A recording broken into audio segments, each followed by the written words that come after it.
Hi, I'm Timothy Zahn, author of Thrawn, and you're listening to the Escape Podcast. This episode was recorded in front of a live studio audience. One is a Grand Arena specialist from the UK. The other is a territory battle tactician from the US.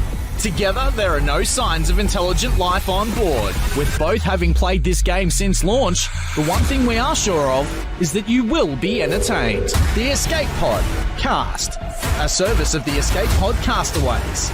A weekly podcast about the mobile game Star Wars Galaxy of Heroes. Live from the network studios of Yavin 4, here are your hosts, Neil Andrew Eyre and Paul Anthony.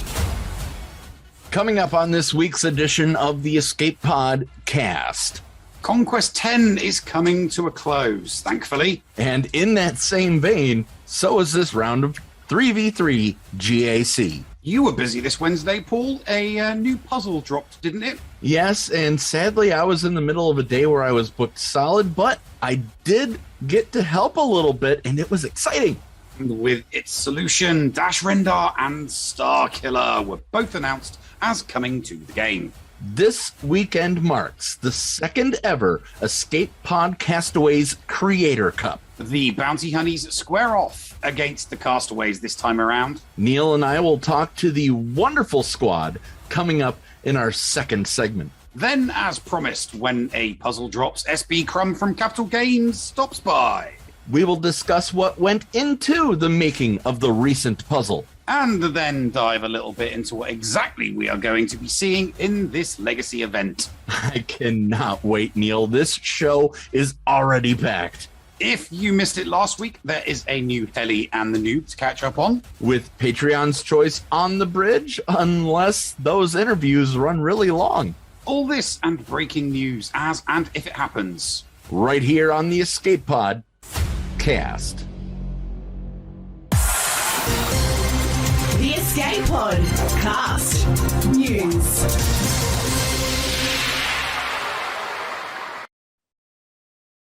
Hello there, ladies and gentlemen, and welcome to another episode of the Escape Pod Cast. I'm your host, Nev, and as always, I'm joined by my hetero life partner, Paul Anthony. Paul, how are you today? I'm doing very, very well. Before we begin, Dickie Darkside, Dr. Feelgood, and Awakened, thank you very, very much for the support on the channel. Dr. Feelgood has been subscribed for 20 months, Dickie Darkside for 17, and Awakened cheered 100 bits. Neil, it has been an exhausting week. A very, very exhausting week. But we made it to Friday. It's time for the show. We've got a huge show lined up for today, and I'm glad everybody is here, and I'm glad to share today with you, Neil. What about yourself? Yeah, it's good. Good week. Finally got an opponent. Fifth time's a charm on the alt, on the Div 2 alt. Finally got someone who's actually set a defense, and I might actually get to fight. So there we go. Yay for that. GAC's going well. The news that got dropped this week has been brilliant. I've been, I was chatting up with Mr. Jigabachi on his stream for a good two hours earlier on today, and we were just chewing the fat about the game. That was fun. So it's been a good week. Well, it's I've been working on 2 bouts of 4 hours of sleep. I finally got a full night's rest last night. I'm ready to go.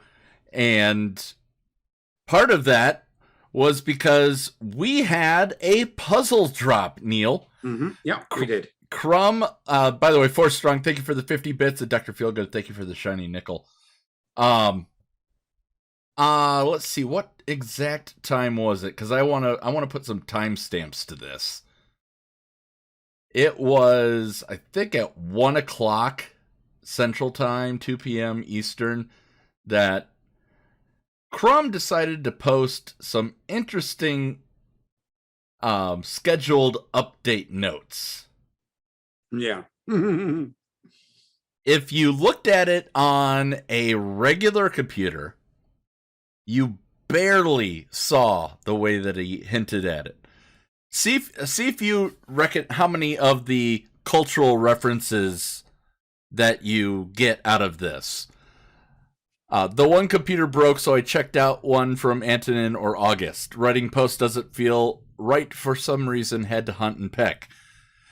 Fixed an issue where characters without feet could kick.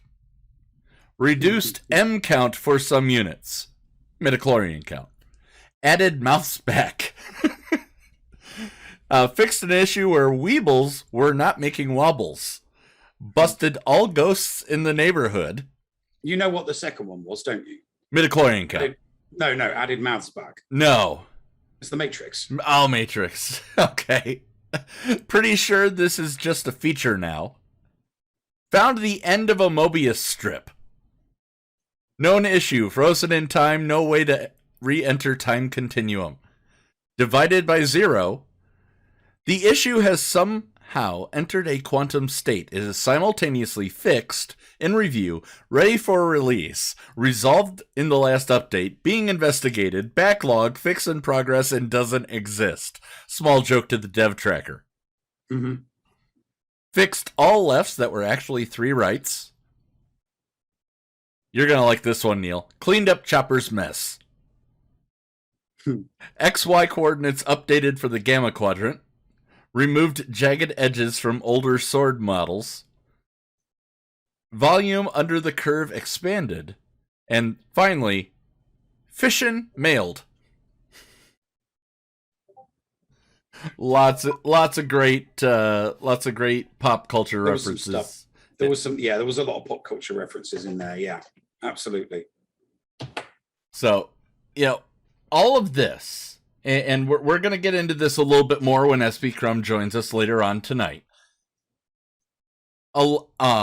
In there were bolded letters that if you saw it on mobile, it was pretty good. It was pretty easy to understand which letters you had to pull from the thing to create a cipher that you would then run through decryption and get a bit.ly link. And then that just started a whole thing where people ended up actually physically going outside. I know that's new for a lot of people. Yeah, that was definitely a new one when we hit that.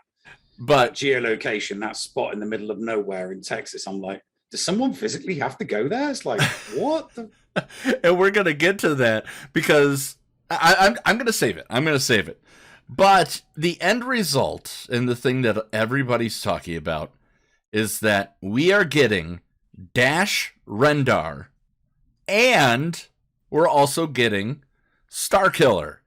Dash Rendar, for those who don't know, is from Shadows of the Empire and the Shadows of the Empire games on Nintendo 64. And Starkiller is from the Force Unleashed games. Otherwise known as Galen Marek. Who is apparently in the new... he's Obi-Wan, apparently. His character as portrayed by Sam Witwer is in the plot synopsis for episode 1 of the Obi-Wan Kenobi series. Yes. According to and this is according to IMDb. This is according to IMDb. Yes. None of this is official.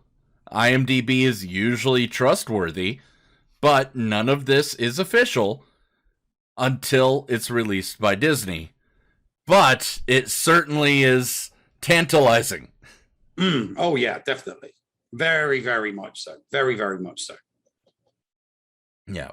So, one of the things I'm thinking that they're going to be using characters from video games, but you're taking this a little bit farther, aren't you, Neil?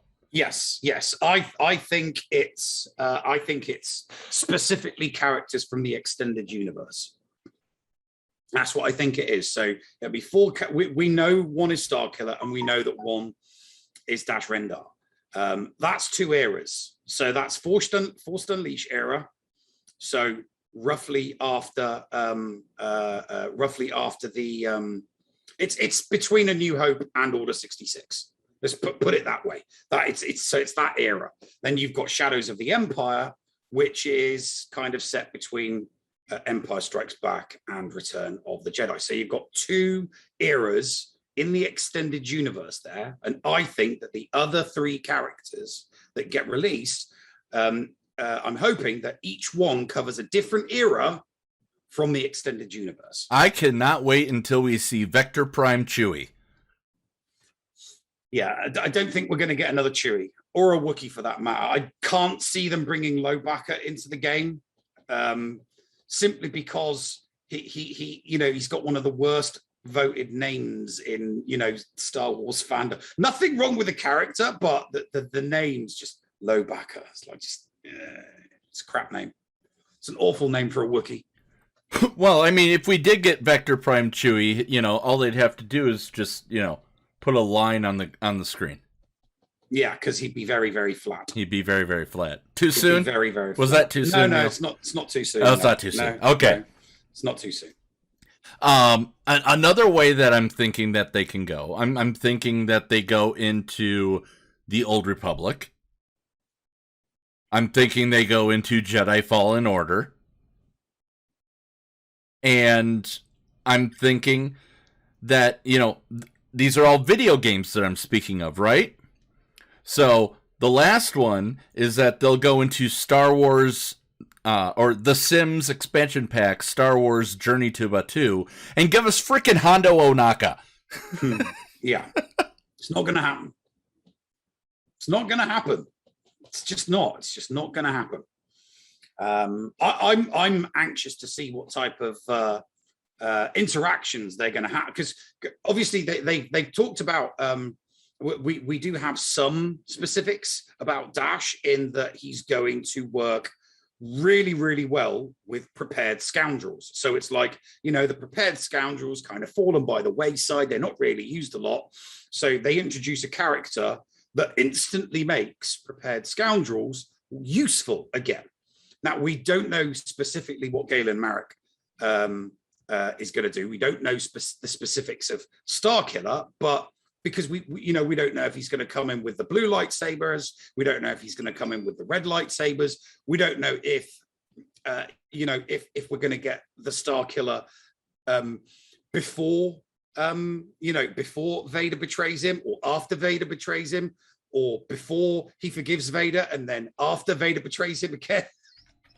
And when he's kind of playing around with potentially helping the Rebel Alliance, or whether he's just going to stick with his mission and do the so we don't know, because you got the Starkiller era goes over a fair few years. It goes over quite a large period of time. So I'd be interested to see what period in that era we're going to get from that character, and then that will kind of tell us a lot about how what other characters in the game they're going to be able to interact with.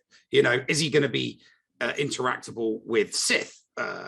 Because if he is, then there'd be a boatload of Sith that he could really, really boost. He's going to be an unaligned Force user. We already know we don't know confirmed, but it makes sense that, given the whole story of Starkiller, even if he's dark side, he's going to be an UFU.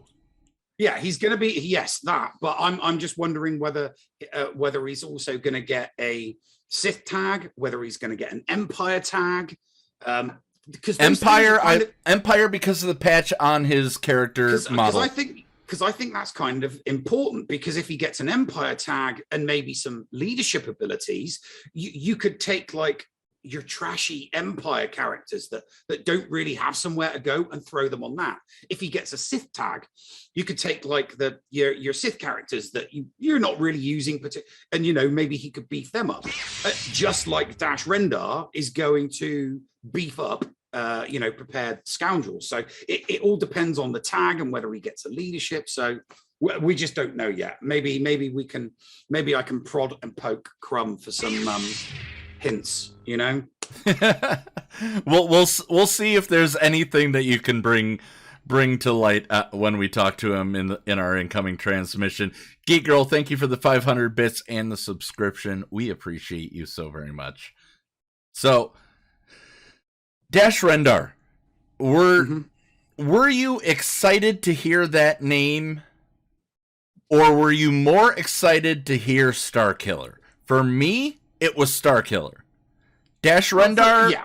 it was okay. Yay! It's Weird thing is, I spent more time playing Shadows of the Empire on the N64 when I was in the army than I did playing The Force Unleashed. But the Force Unleashed was a more immersive game. N64, you're sat there, you're looking at the TV, and you're playing it on a controller. The Force Unleashed, I had it on the Wii. So I'm there with the remotes, and I'm,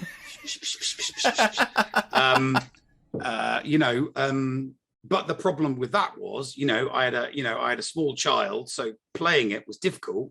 So, whereas when I was a single guy in the army, I would sit in front of the TV for hours playing Shadows of the Empire on the N64. I didn't do that with Starkiller and The Force Unleashed, despite the fact that the game was more immersive. And obviously the graphics are a hell of a lot better. The name, the character in The Force Unleashed is the lead character, and he gets a lot of time. So Dash Rendar just felt like a Nintendo 64 version of Tomb Raider to me. Yeah, but it was such a difficult game. Oh, I mean, so hard. Back in the Nintendo 64, the Super Nintendo and Nintendo eras, games were meant to be hard because mostly they were ports from arcade games, where arcade games are meant to suck up your quarters. So but Boba Fett was just he was impossible. I couldn't beat Boba Fett in Shadows of the Empire. It was just impossible. You're in a great big arena, and he just randomly appeared. I mean, it didn't matter what direction you were facing. You'd get a bead on him, start firing, and he'd disappear, and he'd appear somewhere else. And where is he? Oh, he's behind me. I'm dead. Great. So, but great game, great comics, great graphic novel. I highly recommend the Shadows of the Empire comic book. Now, what other than Dash Rendar was the point behind Shadows of the Empire? What was the big story?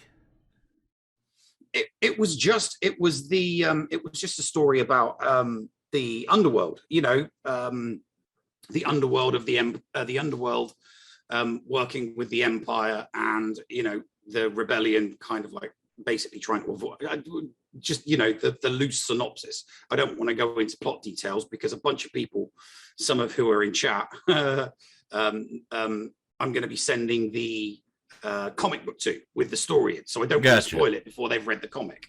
The last thing I want to do is explain what happens, and then send the comic book to them. Just read the comics. Trust me. If there's someone in chat who hasn't hit me up for it, just send me a DM. Yes, I want a copy. Because it was one of my comic book series that I scanned and copied before I left the UK. So if anybody wants to see it, just hit me up. I do believe that for those who wish to go the legitimate way, that it is on Comixology on Prime. So if you're itching for it and you want to contribute to the authors of that, definitely go. I believe it is on Comixology. Go take a look at it. Enjoy. Make sure you sign up for Audible, so Going Nerdy gets a little bit of a thank you as well. Because scanning comic books is just not easy.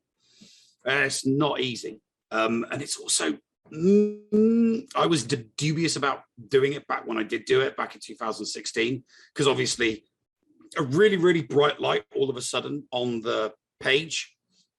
Some of the pages were reflexive. They've got that shiny. Some comic books don't have that shiny finish, and others do. So trying to copy the ones with the shiny finish, absolute nightmare. Absolute nightmare. Those ones were me setting up. Those were photos taken with my iPhone 4S. I literally had to take photos of the one because I put it in the photocopier, and all I would get out the other side is a flash. Like a great big white bit in the middle, and I could just make out the edges of the comic around the outside. So absolute nightmare. But I didn't know if I was going to be able to. The primary reason why I made copies, because I didn't copy every single one of my comics, some of them I just copied the front cover, was so that at a later date I could reconstitute my comic collection, knowing right, okay, I've got that one. Yeah, brilliant. I bought that one because that's a lot of what I do. A lot of the comics that I've got are comics that I already bought and owned before, but I just like having the feel of them in my hands, you know? Yeah. Not having much luck with the Aliens and the Predators ones, but they are not easy ones to find. No, they aren't. They're not easy to find in the ancient. Off SWGOH topic for just a moment. Tangent alert. Speaking of Aliens and Predator, did you see the Prey trailer? There's a prequel to Predator coming out called Prey. I have no faith in the current holder of the Predator IP that they're going to take it in a good direction, because the last Predator movie was just awful. So all right, yeah, all right, back on track. So we have a date. We have a date for Starkiller, and that date I believe is December 15th. Mm-hmm. So it will be released on a Wednesday. 1, 2, 3, 4, 5 weeks from now. And I think that's going to be their last thing they do before Christmas. Yeah. I sincerely hope that, you know, however the event is, just runs throughout Christmas. Because obviously by then we'll know what the other 4 characters are. You know, we'll know what the other 4 characters are in order to 3 are shown. We'll know the other 3 characters, which means it'll be 4 characters for whatever the event is that gets you Starkiller. And I just hope that they let the event run into the new year. It would be nice, but another thing we're getting, November 17th, we're getting half-price hot dog buns. I mean, hyperdrive bundles. Hyperdrive bundle at half price, yes. Just in time for Christmas. And if you bought the hyperdrive bundle the previous 2 days before they made the announcement, you're getting half of it back. You're getting $50 in crystals back, which is nice. That's nice, because it's not something that you would expect. So yeah, a nice big chunk of crystals just in time for Christmas and all of the events that they're going to run. Yeah, very, very useful, because Christmas is always busy, like stupid busy. So yeah, I'll be interested to see. Yeah. Be double events throughout all of December, more than likely, which is why I'm really hoping that this one does when they start it on the 15th. I really do hope that they run it on, because, you know, people who are free to play might be able to, you know, generate some crystals and then try their luck on Swevens, because I know I will be. So, Force Strong says, when do we get the new Asajj? Likely never. That was the Conquest 2 mini boss skin that we saw, even though it's really cool. Yeah. There's lots of really cool characters that they throw in the game that we don't get. Well, maybe we will in the future, and maybe it won't be a new character, but maybe it'll be a new way to use characters. That'd be fun. Being able, you know, taking the character and allowing you to switch up, maybe a new character in a way, but they're known for multiple roles. Being able to say, okay, I already have Asajj, let's change her to Scoundrel. You know, this is just, you know, theory crafting and speculation. But say that I want a Scoundrel version of Asajj. I don't have to refarm her, but I can then switch to that version. That'd be fun. That'd be really fun. You've got multiple versions of characters already in the game. That's not something I see happening. It's just not something I see happening. It's the you know, like reskinning. I'm spitballing here, Neil. I'm filling time. But speaking of filling time, really quick, our quick impressions. Conquest 10's coming to an end. Where are you at? How you feeling? Still dead to me. Still dead to you. To me, I've gotten to Sector 5. We'll see how far I get. Maybe I'll go back and get some feats, but I'm at least getting... I'll at least have Commander Tano by the end of this Conquest season. And then finally, the 3v3 GAC. Are you still all excited about it? Because I'm glad that this is the last week. I'm still kicking ass. I'm undefeated. I'm on a run. I'm on a streak.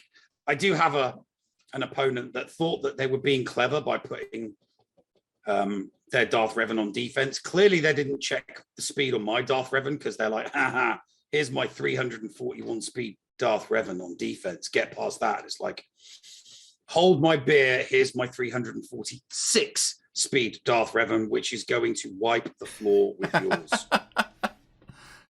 Because every now and then I get it. Every now and then I get it. People keep telling me, oh, you should really, really put your Darth Revan on defense with it being that fast. And my response to that is, yeah, but at least once or twice every single month, some cheeky bugger with a 330 to 340 speed Darth Revan thinks that they've got a fast Darth Revan that they can put on defense, and then mine goes before theirs and it just mollywops them. So it's like, that's what I think about your Darth Revan. All right. Mod harder. All right. Coming up after this break, we are going to be talking to the Bounty Hunnies. And we're going to be talking about Creator Cup 2, which is this weekend, this Sunday, raising money for Toys for Tots. And we hope that you'll join us for that coming up after these messages right here on the Escape Pod cast.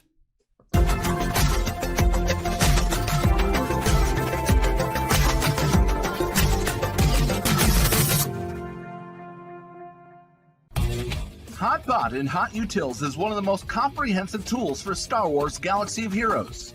With integration into the super useful mod tool Grand Ivory, HotUtils can help you tackle some of the most difficult aspects of the game. Not sure how to mod your roster for a certain game mode? Use one of the many filters that automatically assigns the right mods to the right character in accordance with your guild needs. Now with the digital features that can assist you and your guild officers in territory battles and territory wars, HotUtils is an amazing value. And don't forget the useful tools for yourself in Grand Arena, like the in-depth and customizable compare feature. Got multiple accounts like Neil, but not the time to remod them all?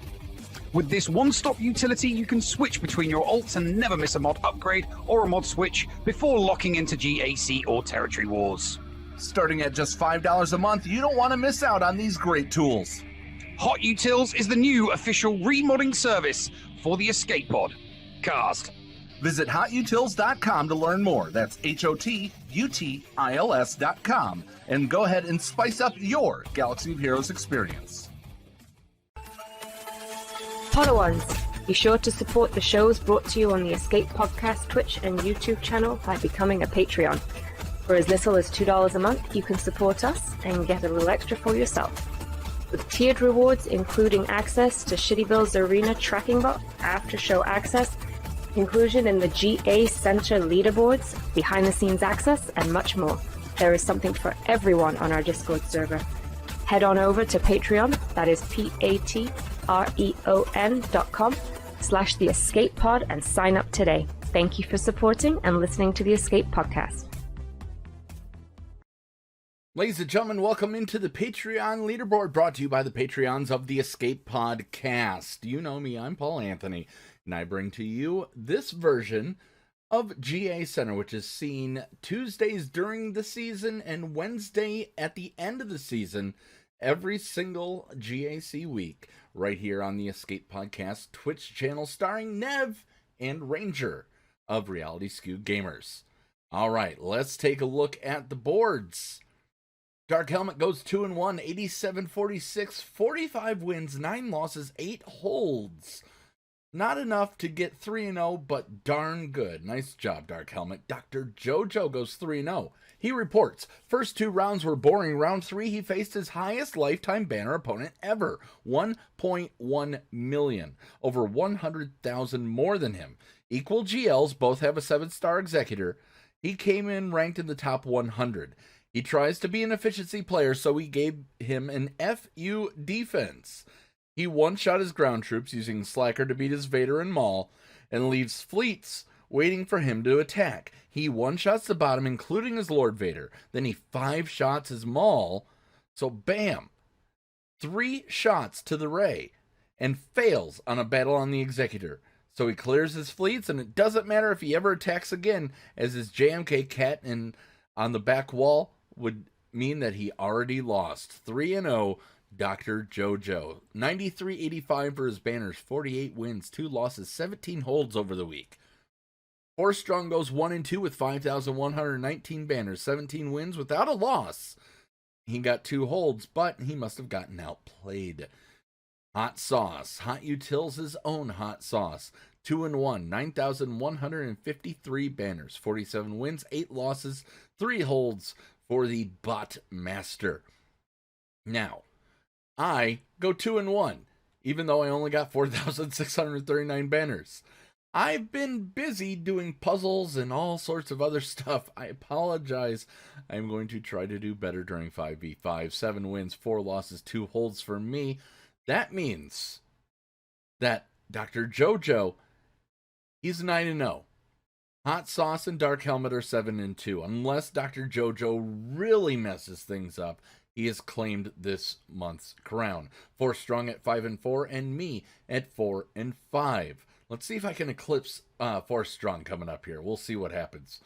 All right. So if you would like to be in the GAC Patreon leaderboard for next month, we would love to have you. Patreon.com/theescapepod at the Kyber combatant level or higher will get you into the board. Just message us. We'd love to have you. And that will do it for me this week. We'll see you next time. Be nice to each other, damn it. We want you. Join the GAC Chain Gang today. This is the commander of the 506 Procrastination Battalion and the leader of the GAC Chain Gang. I am sending out a call to action for any SWGOH content creators on Twitch who would be willing to broadcast their GAC attack rounds alongside some of our best, including Mr. Jigabachi, Dr. Zeppers, Rico 1982, and the Bounty Hunnies. What is the Chain Gang, you ask? We are an amazing group of content creators who are dedicated on streaming the Grand Arena Championship attack rounds on Twitch. The idea is to provide continuous content back-to-back from one streamer to the next and allow the viewers to enjoy more SWGOH content, as well as enjoy the variety of streamers that are currently present in the group. If you are interested in joining the Chain Gang, please reach out to myself on Discord at AndyB's #7465, or you can send us a message on our Twitter page at ChainGAC. Join us today. We have your back. The Escape Pod cast.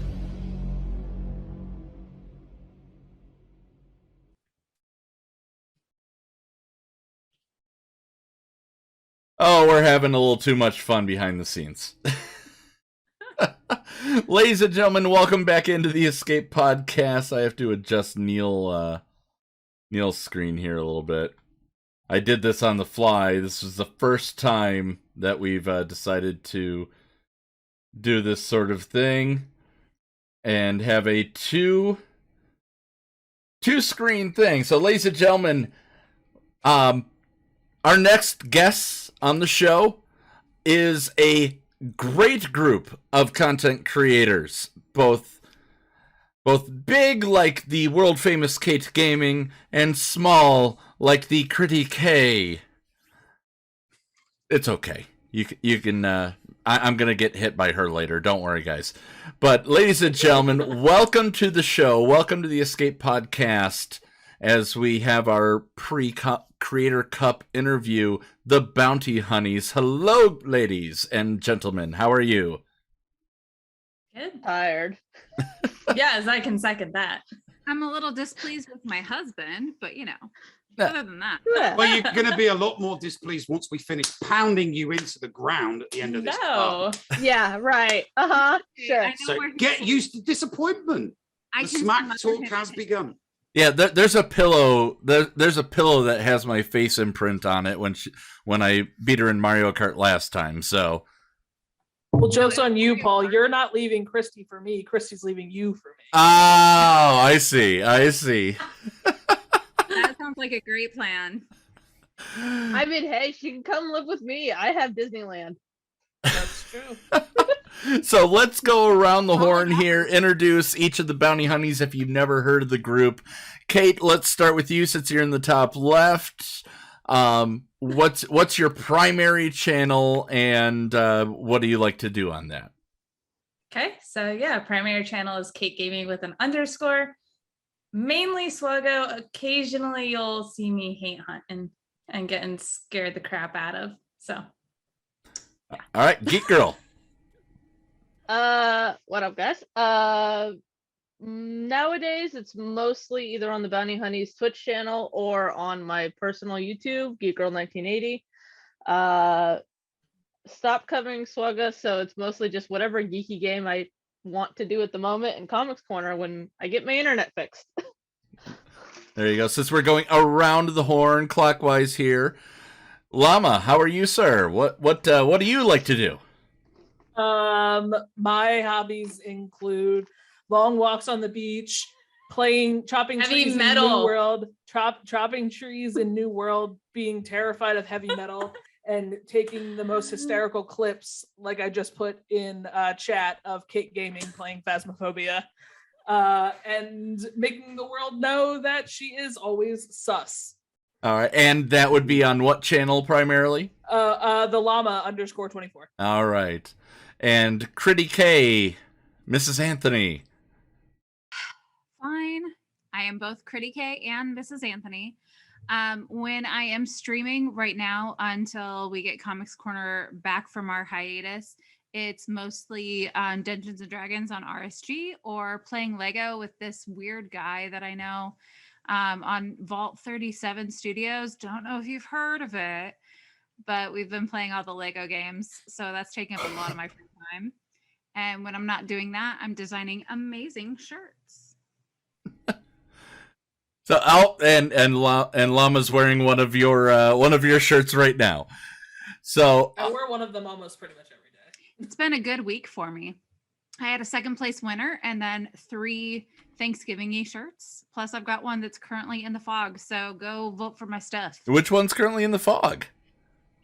This holiday is fine. It's the "This is fine" meme where the dog is sitting there and the room is on fire around him, but it's done in ugly sweater style. There we go. Ooh. Go vote. So go check out the Discord on either the Bounty Hunnies or the Escape Podcast Discord for links to Critty K's shirts on that one. Put links to all of my contests, which is a weekly thing. So we decided, when was it, guys? We decided about 3 months ago that we were going to do the sequel to Creator Cup. The first Creator Cup, for those that missed it, we raised over $3,000 for World Child Cancer, thanks to you guys in a 24-hour stream with Vasari Games. And unfortunately, he was unable to join us this time around, so I had to find a new opponent. And the rest of the Bounty Hunnies all volunteered Mrs. Anthony, Critty K, to be the captain. So it is husband versus wife this weekend. You're so gonna get it.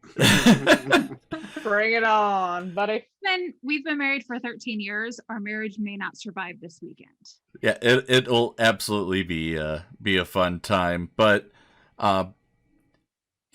Kate, you were the one who actually kind of mentioned that we should target Toys for Tots for this one. And what was the reason behind that? It's just one of those things, like every year around Christmas time, I personally either support a child and like buy them gifts, or I do Toys for Tots, or both even. And especially since my husband, he's a Marine, and this is dealing with the Marine Corps. So that actually like really means a lot to me personally. But I just think it's a great organization. We've been trying to do something around Christmas holiday for last year too, and we just were too late at the time. So I'm really excited for it this year.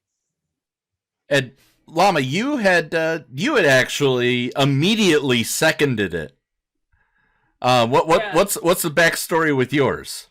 No real backstory. Kate actually pays me a monthly stipend to agree to anything that she says. So you're playing Phasmo later? Yeah, I am playing Phasmo later. But yes, no real connection. I just think it's a great, a great charity. And, something that's really important to me is, making sure that, me personally and hopefully the rest of the Bounty Hunnies hop on the train of just trying to support charities and organizations that are super LGBT friendly. I know, another big one around the holidays is the Salvation Army, and they kind of hate gay people. So I immediately hopped on the Toys for Tots train before somebody could suggest Salvation Army. Now, Neil, the Marines essentially were the counterpart. Your UK, the place where you served in the UK, has a similar Toys for Tots charity, right? It has several, but yeah, they do have a similar one.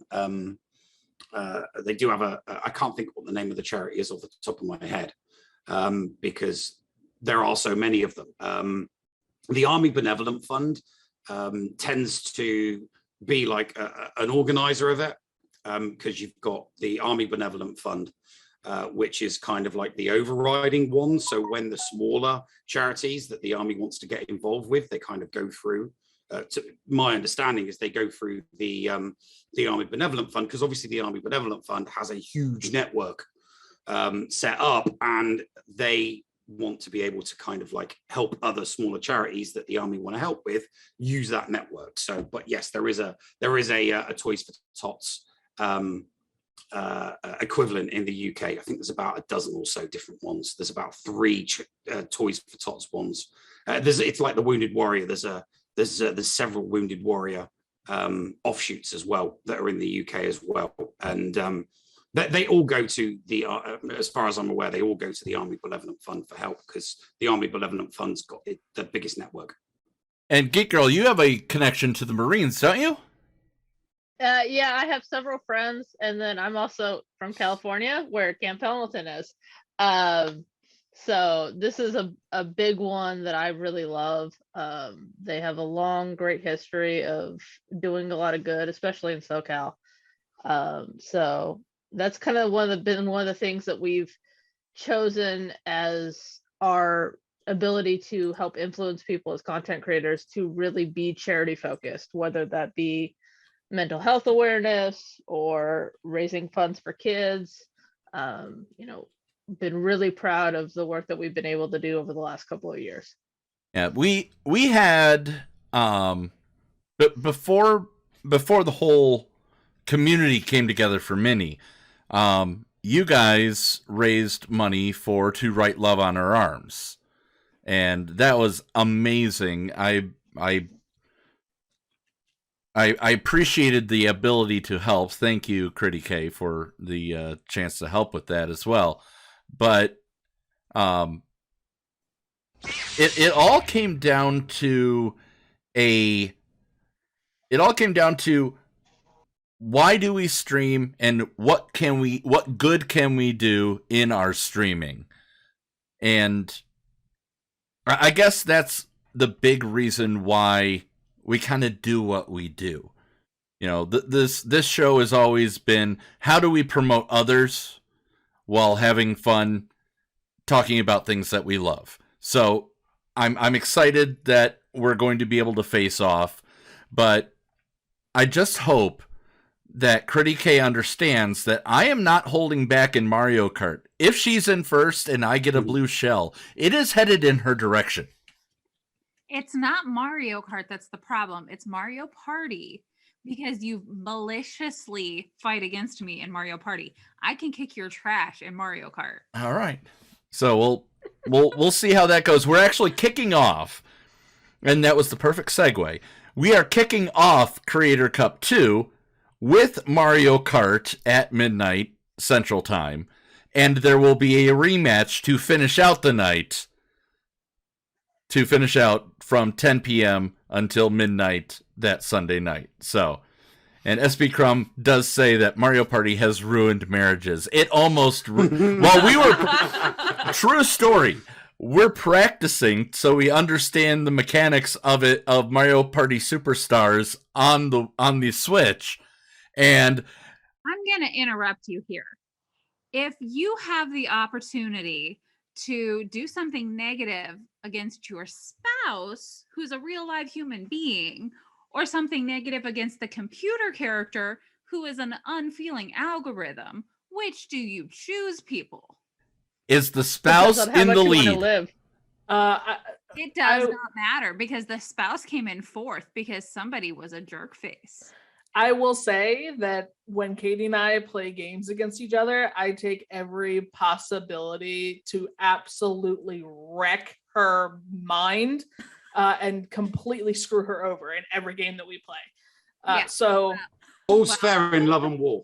100%. Then Paul can come live at your house, where it's going to be a hospitable environment. There are Lego over at there's lots of Lego at my house. So don't threaten me with a good time.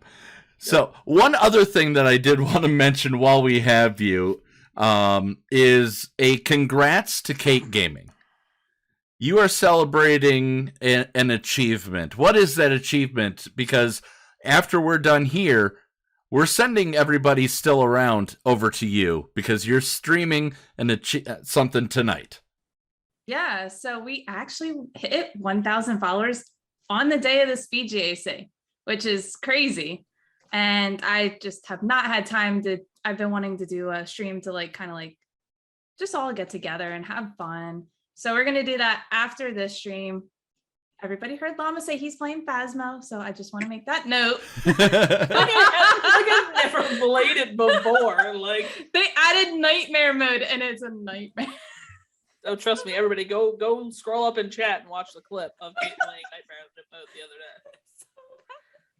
day. So yeah, we're doing that. But then also, I was gonna stream earlier today, but I got held over at work, so I'm actually doing my GAC right after we finish Phasmo. So I will be doing my GAC tonight. I expect it to probably be sometime around starting at midnight, 1 a.m. Eastern time frame. So, but sir, it's once again, don't threaten me with a good time. This sounds like it will be a blast to watch. Neil, do you have any questions for our esteemed panel of opponents? So, how badly do you think you're going to lose this weekend? Okay, me personally, very badly. I've never played any of these games. No, I'm not playing, so not at all. Well, you guys are okay. So another game that we're playing, and I'm Can I be the handicap?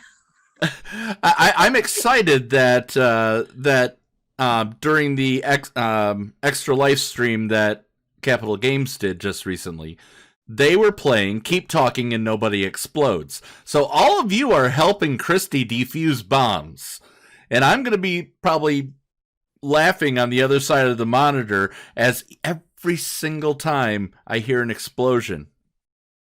I've never played that game either. Well, you just have to tell her how to defuse a bomb. That sounds a lot more complicated than it actually is. Blue wire. Just yeah. So this will be fun. Is there anything else special that you're doing, Kate, for your 1,000 followers stream?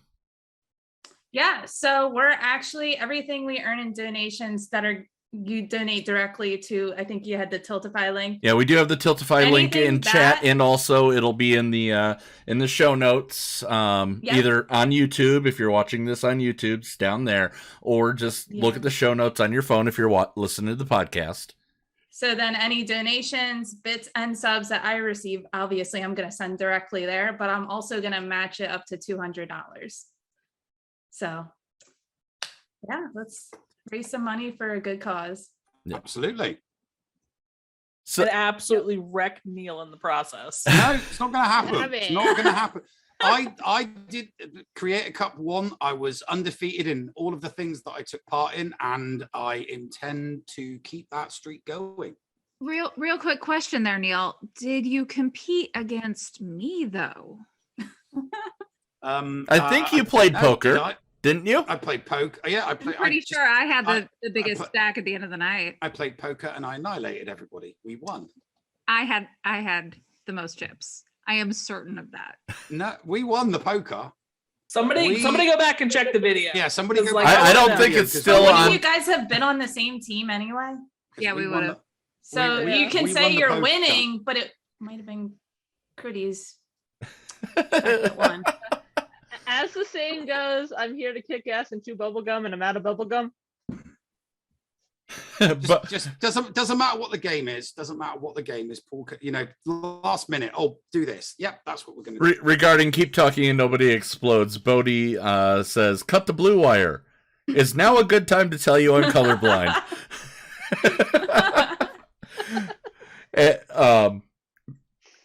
The game keep talking and nobody explodes. Nobody can see the bomb itself, except for the person who's trying to defuse it. The rest of the people, they have the instructions on how to defuse the bomb, but they can't see the bomb. And the person who has the bomb does not have any instructions. So literally keep talking and nobody explodes. Well, I mean, they have the unfair advantage, and we will still prevail. We've got Boulder Doobies, we've got Bones, and we've got you telling me how to defuse the bomb, while Critty K, has the rest of the Bounty Hunnies for their team, and we're each gonna play in an hour increments and see who wins. But other than this bomb defusal game, is there any game that you wow? Is it, we'll get to that in just a second. Is there any game that you are looking forward to the most, Mrs. Anthony? Critty K. Looking forward to any game that you lose. Okay, people, do you see that I am trying to extend an olive branch before we go into this? No olive branches. No olive branches. There's You're no dead to olive me. branches. No, you're dead to me. We don't even have any all the olives in the snarky house. sarcasm is coming out to play. Yeah, we don't need no stinking olive. There's not even an olive in the fridge. No olives here. No, there will be no mercy, Paul. There's no olive branches. There's no mercy. I'm trying to show that we are nice people going into this. By the way, Bounty Hunters. Thank you. Don't lie to your viewers. You're not nice. Before we even begin on Sunday, We're all friends here. We can destroy each other.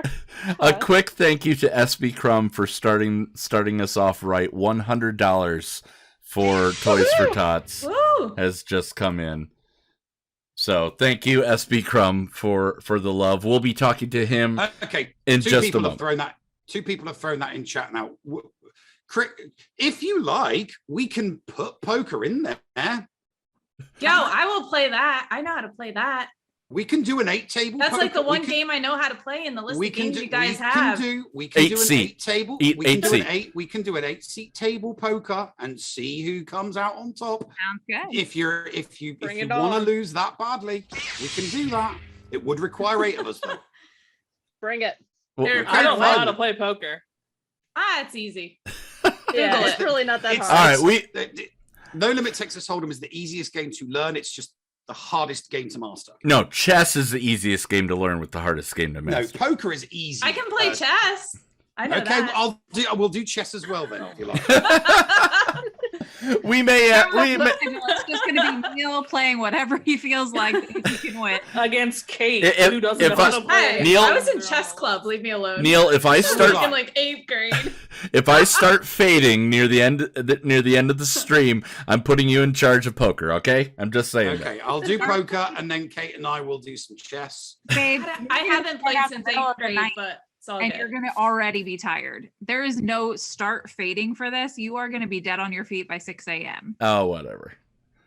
You'll be playing D&D before that on RSG, so. Exactly. I'm going to be dead on my feet, but you're the one who gets cranky when he's tired. Okay. Just make sure you don't steal a star from me then. Hey, I mean, at least we're not making you do the new Barena. Well, that actually, we make if we hit the goal, hype trains will turn into New Arena trains. That's the. Is there a hype train anyway thing? Not yet, but we'll talk. You know, we have tonight and all day tomorrow to figure it out. Okay, I volunteer llama for it. On that note, though, that's how I ended up being like the person in charge. Is you're like, I volunteer this person. I volunteer Kate Gaming. Whatever. Okay. All right. So, guys, this is going to be fun. We do have to, unfortunately, go to break here. But on the other side, we're going to be talking to SBCrumb. But once again, check out Kate Gaming, Geek Girl 1980, The Llama, and Critty K, all on their respective channels. Information is in the show notes. But if you're on Twitch, you guys already know where they are if you have been here. If not, we'll get you up to speed really quick. On the other side of that, I look forward to playing games with my friends. That's the big thing for me, and I thank you guys for taking part in Creator Cup 2. Thank you for having us. Not a problem.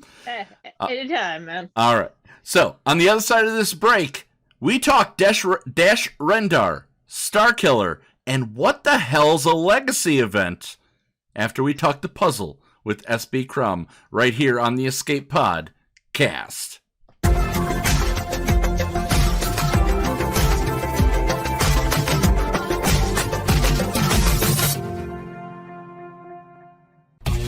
HotBot in HotUtils is one of the most comprehensive tools for Star Wars Galaxy of Heroes. With integration into the super useful mod tool Grand Ivory, HotUtils can help you tackle some of the most difficult aspects of the game. Not sure how to mod your roster for a certain game mode? Use one of the many filters that automatically assigns the right mods to the right character in accordance with your guild needs. Now with the digital features that can assist you and your guild officers in territory battles and territory wars, HotUtils is an amazing value. And don't forget the useful tools for yourself in Grand Arena, like the in-depth and customizable compare feature. Got multiple accounts like Neil, but not the time to remod them all? With this one-stop utility, you can switch between your alts and never miss a mod upgrade or a mod switch before locking into GAC or territory wars. Starting at just $5 a month, you don't want to miss out on these great tools. HotUtils is the new official remodding service for the Escape Pod cast. Visit HotUtils.com to learn more. That's HotUtils.com. And go ahead and spice up your Galaxy of Heroes experience. Podawans, be sure to support the shows brought to you on the Escape Podcast Twitch and YouTube channel by becoming a Patreon. For as little as $2 a month, you can support us and get a little extra for yourself. With tiered rewards including access to Shitty Bill's Arena tracking bot, after-show access, inclusion in the GA Center leaderboards, behind-the-scenes access, and much more. There is something for everyone on our Discord server. Head on over to Patreon, that is patreon.com/The Escape Pod, and sign up today. Thank you for supporting and listening to the Escape Podcast. The Escape Pod, cast for kids. It's really cool. Hello there, Podawans, and welcome back to Storytime with Uncle Thad and the Escape Pod, cast for kids. Well, my friends, huge news is coming to Star Wars Galaxy of Heroes. It looks like the first part of the most recent puzzle from SWGOH's very own Puzzle Master has come to an end. And when the dust settled, who can HoloTable heroes expect to farm next in their favorite Star Wars mobile game? None other than that Corellian scoundrel, that smuggler, that hero of the rebellion. You love him, you hate him, you may not even know who in the space hell he is. Dash Rendar. I mean, what other Corellian could we get? Another Han? Not until we get Han frozen in carbonite, my friends. So until then, we are going to talk about Dash Rendar and where in the canon his kit actually comes from. Dash Rendar was a human male born on the planet Corellia during the time of the Empire. His family was a well-to-do shipping company in the core world. Instead of helping a family business, Dash decided to run off and join the Imperial Starfleet. At the Imperial Academy on Karita, Dash Rendar started to make a name for himself, showing off his piloting skills to his instructors, other Imperial superiors, and fellow cadets, including none other than the future smuggler and reluctant rebel general, Han Solo. But a family tragedy involving Prince Shizor of the Black Sun Syndicate forced Dash to leave the Imperial Academy and return home to Corellia. It was because of this family tragedy that not only did he lose his position in the Imperial Navy, but his family also lost their shipping business, leaving the young pilot with little options but to rely on his skill in the cockpit. Early on in his smuggling career, Dash became the proprietor of the YT-2400 light freighter Outrider. Much like Han with the Millennium Falcon, Rendar became quite attached to his ship, upgrading everything from the hyperdrive to the sublight engines to adding double laser cannons and eventually concussive missile launchers to make the Outrider a force to be reckoned with. This cocky Corellian used the Outrider for a wide variety of jobs. He was a smuggler, a mercenary, and I'm pretty sure a HoloNet hair model. I mean, just look at that too. Traveling with Rendar was the ever-faithful LEBO-29D repair droid, affectionately nicknamed Lebo. What is it with Corellians and sidekicks? Am I right? Helly? Am I right? Dash's connection with the rebellion was tenuous at best. It was always business with Dash. He smuggled some things to one place, he moved stuff around to another, but it was always about the credits, never really about the cause. He did seem to run in the same circles as many of the more well-known rebel operators. This led Dash to be a major part of some pretty key moments in the major events of the galaxy. He was instrumental in rescuing the frozen Han from Jabba's palace. He delivered supplies to Echo Base on Hoth before the Empire attacked, which, I mean, makes the most sense, right? He led a group of Bothans to uncover what would eventually be the battle plans for the second Death Star. He rescued Leia Organa from the clutches of Prince Shizor and the Black Sun. But now, before you start thinking Dash Rendar is just a carbonite copy of Han Solo, there's one difference between the two smugglers. While Dash was always in it for the money, Solo secretly had a heart of gold. Let's actually go ahead and look at his kit. But at the time of the recording here, I don't have access to Dash Rendar's kit. I'm pretty sure that my compatriots over there in the Millennium Fulcrum will be able to break it down pretty nicely. But what I do have is a little bit of snippet from what we've seen in the teaser trailer and a summary image found at the end of the puzzle. So I'll forego my traditional breakdown and simply talk about what these highlights and how they mesh up with the canon of Star Wars. So Dash Rendar is a light side support leader. And scoundrel. He'll work best with Akira, young Han Solo, Vandor Chewbacca, young Lando Calrissian, and L337. Now, as you may remember, Dash worked with these rebels in old canon with the exception of Kira, so it seems pretty fitting that he will work with this group. Now, will he be the only person with this group? Probably not. I'm sure we're about to see a lot more scoundrels being added to the game. The highlights of his kit show us he's prepared for anything. Scoundrels under a Dash's leadership ability will start the battle prepared and gain bonuses based on their role. In Grand Arena, when an ally loses prepared, they gain it right back. And then he will be able to deal unavoidable damages from like missiles coming down or double shots. I'm not entirely sure. But according to the internet, Dash didn't really carry much. He liked to keep a gun on his hip, a comm in his pocket, and his ship nearby. So what it will look like is really anyone's guess, except for the devs. They totally know what's going on. Now, when all is said and done, the thing that I am most curious about is when are we going to get Dash Rendar's Corellian ship in the game? When will we see the Outrider? My guess? Soon. TM. So, there it is. You can think of Dash as a more pompous Han Solo with a less hairy companion. One thing I want to say before I go is that Dash Rendar is officially canon. Now, the events I listed above are all part of the Legendaries collection, but the cocky Corellian was canonized in the companion book Solo, a Star Wars story, Tales from Vandor by Jason Fry, back in 2018. Well, that's all for me this week. Tune in next week for more story time with Uncle Thad on the Escape Podcast for Kids.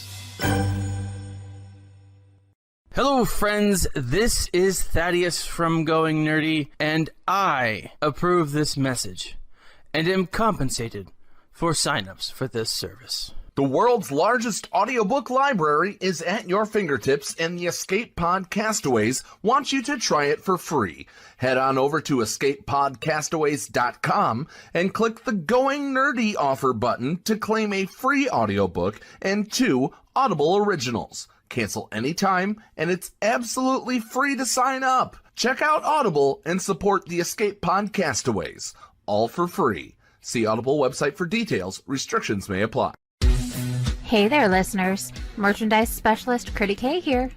Do you enjoy the Escape Pod and want to support the channel and get something a little extra for yourself as well? Head on over to tpublic.com/user/theescapepodcast and grab a Team Neil, Team Paul, Critty Play, or many other fun Padawan designs on your choice of shirt, cup, sticker, mask, or even a magnet. And be sure to check out the Mrs. Anthony Shirts channel on the Escape Podcast Discord and get the latest info on the other designs I make as well. Sometimes there's even a sale going on, so it is smart to stop on by. Thank you for supporting the Escape Pod Cast. Receiving incoming transmission.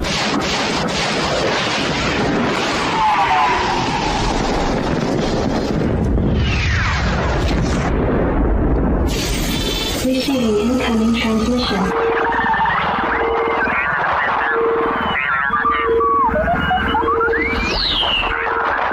Receiving incoming transmission.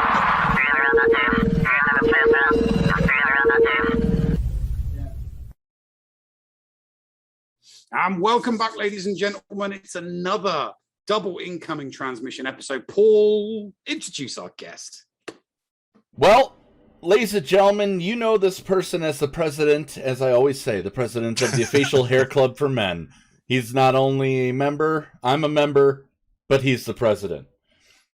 We love talking to this guy, and he promised the last time that he was on that he would come talk to us when there was a puzzle released. Well, this past Wednesday, he decided to go and release a puzzle, but he had to use Antonin's laptop, and apparently it's Windows 3.11 from the background that's that's there. Ladies and gentlemen, SBCrumb, how are you? Capital Games' own SBCrumb. Hey, Paul, thanks for having me. Really appreciate it. Hey, Nev, it's great to be on here again. Had a really exciting week, obviously, so happy to walk you guys through it and chat about it for sure. Well, let's start. You posted some fake update notes. You finally used the text blended in, but unfortunately, or maybe fortunately for you, mobile did not support the exact font style that you use on the computer forums, or maybe that was on purpose, where bolded letters stood out on the white background. Yeah, it's always a challenge to try and make sure it works for everyone, but some that's part of the fun a lot of times as well, is that trying it on different devices and stuff. I definitely solved some issues with that for sure, but I figured someone's going to use a PC and look this thing up, or someone will find a way to get there. There's always a way. So as the community has proven to me time and time again. Those fake update notes that you posted went to an Imager link of a letter from you. The first paragraph was entirely written by you. The rest of it was from a cipher. Shamelessly borrowed from Wikipedia. Yeah, Wikipedia article. But An interesting one at that, though. It was. It absolutely was. I was reading it when we first discovered it, word for word, trying to see if there was anything interesting in there.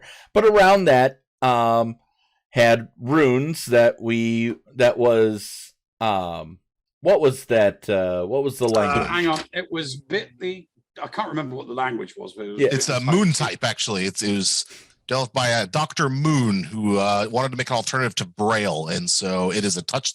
It's a touch language as well, and it also that's why I had the idea for the stone kind of bit into it, because it's sort of set in that stone. Because you would obviously want to feel those. There wouldn't make sense as on a sheet of paper, because the only person who could read them is someone who could want to be able to touch them and not see it. So gotcha. Yeah. So and then they had the little Death Star in the corner there, of course, Moon that showed moon type, and of course it was crossed out. What is the Death Star? It's not a moon. So 2 negatives make a positive there. And so little hint. I started off with a couple little hints. I wanted to throw a couple red herrings out there as well to so you started diving into the text there, see if there's anything weird and all that stuff. So I started off light and tried to go a little slow until we got into kind of the last 3 or so stages. But these ones, I wanted to make sure everyone was having a good time and got through at least a couple stages pretty quickly. My personal favorite part of this one was the next one. Once we deciphered moon type, we moved on to a bunch of images of times. Yeah. Holy crap, this was ingenious. This was absolutely ingenious.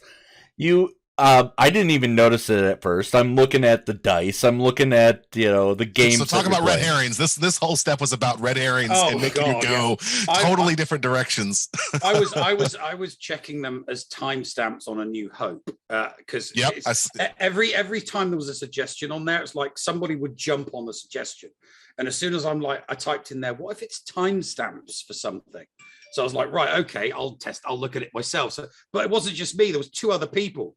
And we instantly, somebody typed it up much neater than me. I'm halfway through typing it up, and someone's like, these are the scenes from these timestamps. And we're like, they've all got C3PO in them. And I'm like, yeah, they've all got C3PO. It's like, no. No, it wasn't anything to do with timestamps. Some of the connections that people made were all pretty funny, where they're going down some serious rabbit holes for some of this stuff, and I'm like, this is amazing. I'd thrown a lot of stuff at the wall on this to hide, kind of obfuscate it within the actual thing, and it was finally that all pays off as people go into which magic cards are on the first image and all this stuff. They dove in pretty deep into those images. Your sketch.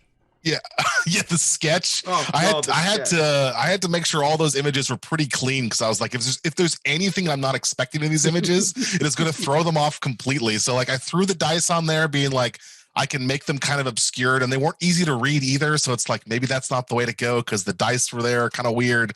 But yeah, lots of little stuff like that to try and just get people going down weird rabbit holes. But what it was in every single image, there was a time, and if you put the clock hands at that certain time, if you've ever seen the cover of the Beatles album Help, you know that they're using semaphore, which is a language of relaying letters through flags. Well, you can do that with clock faces as well.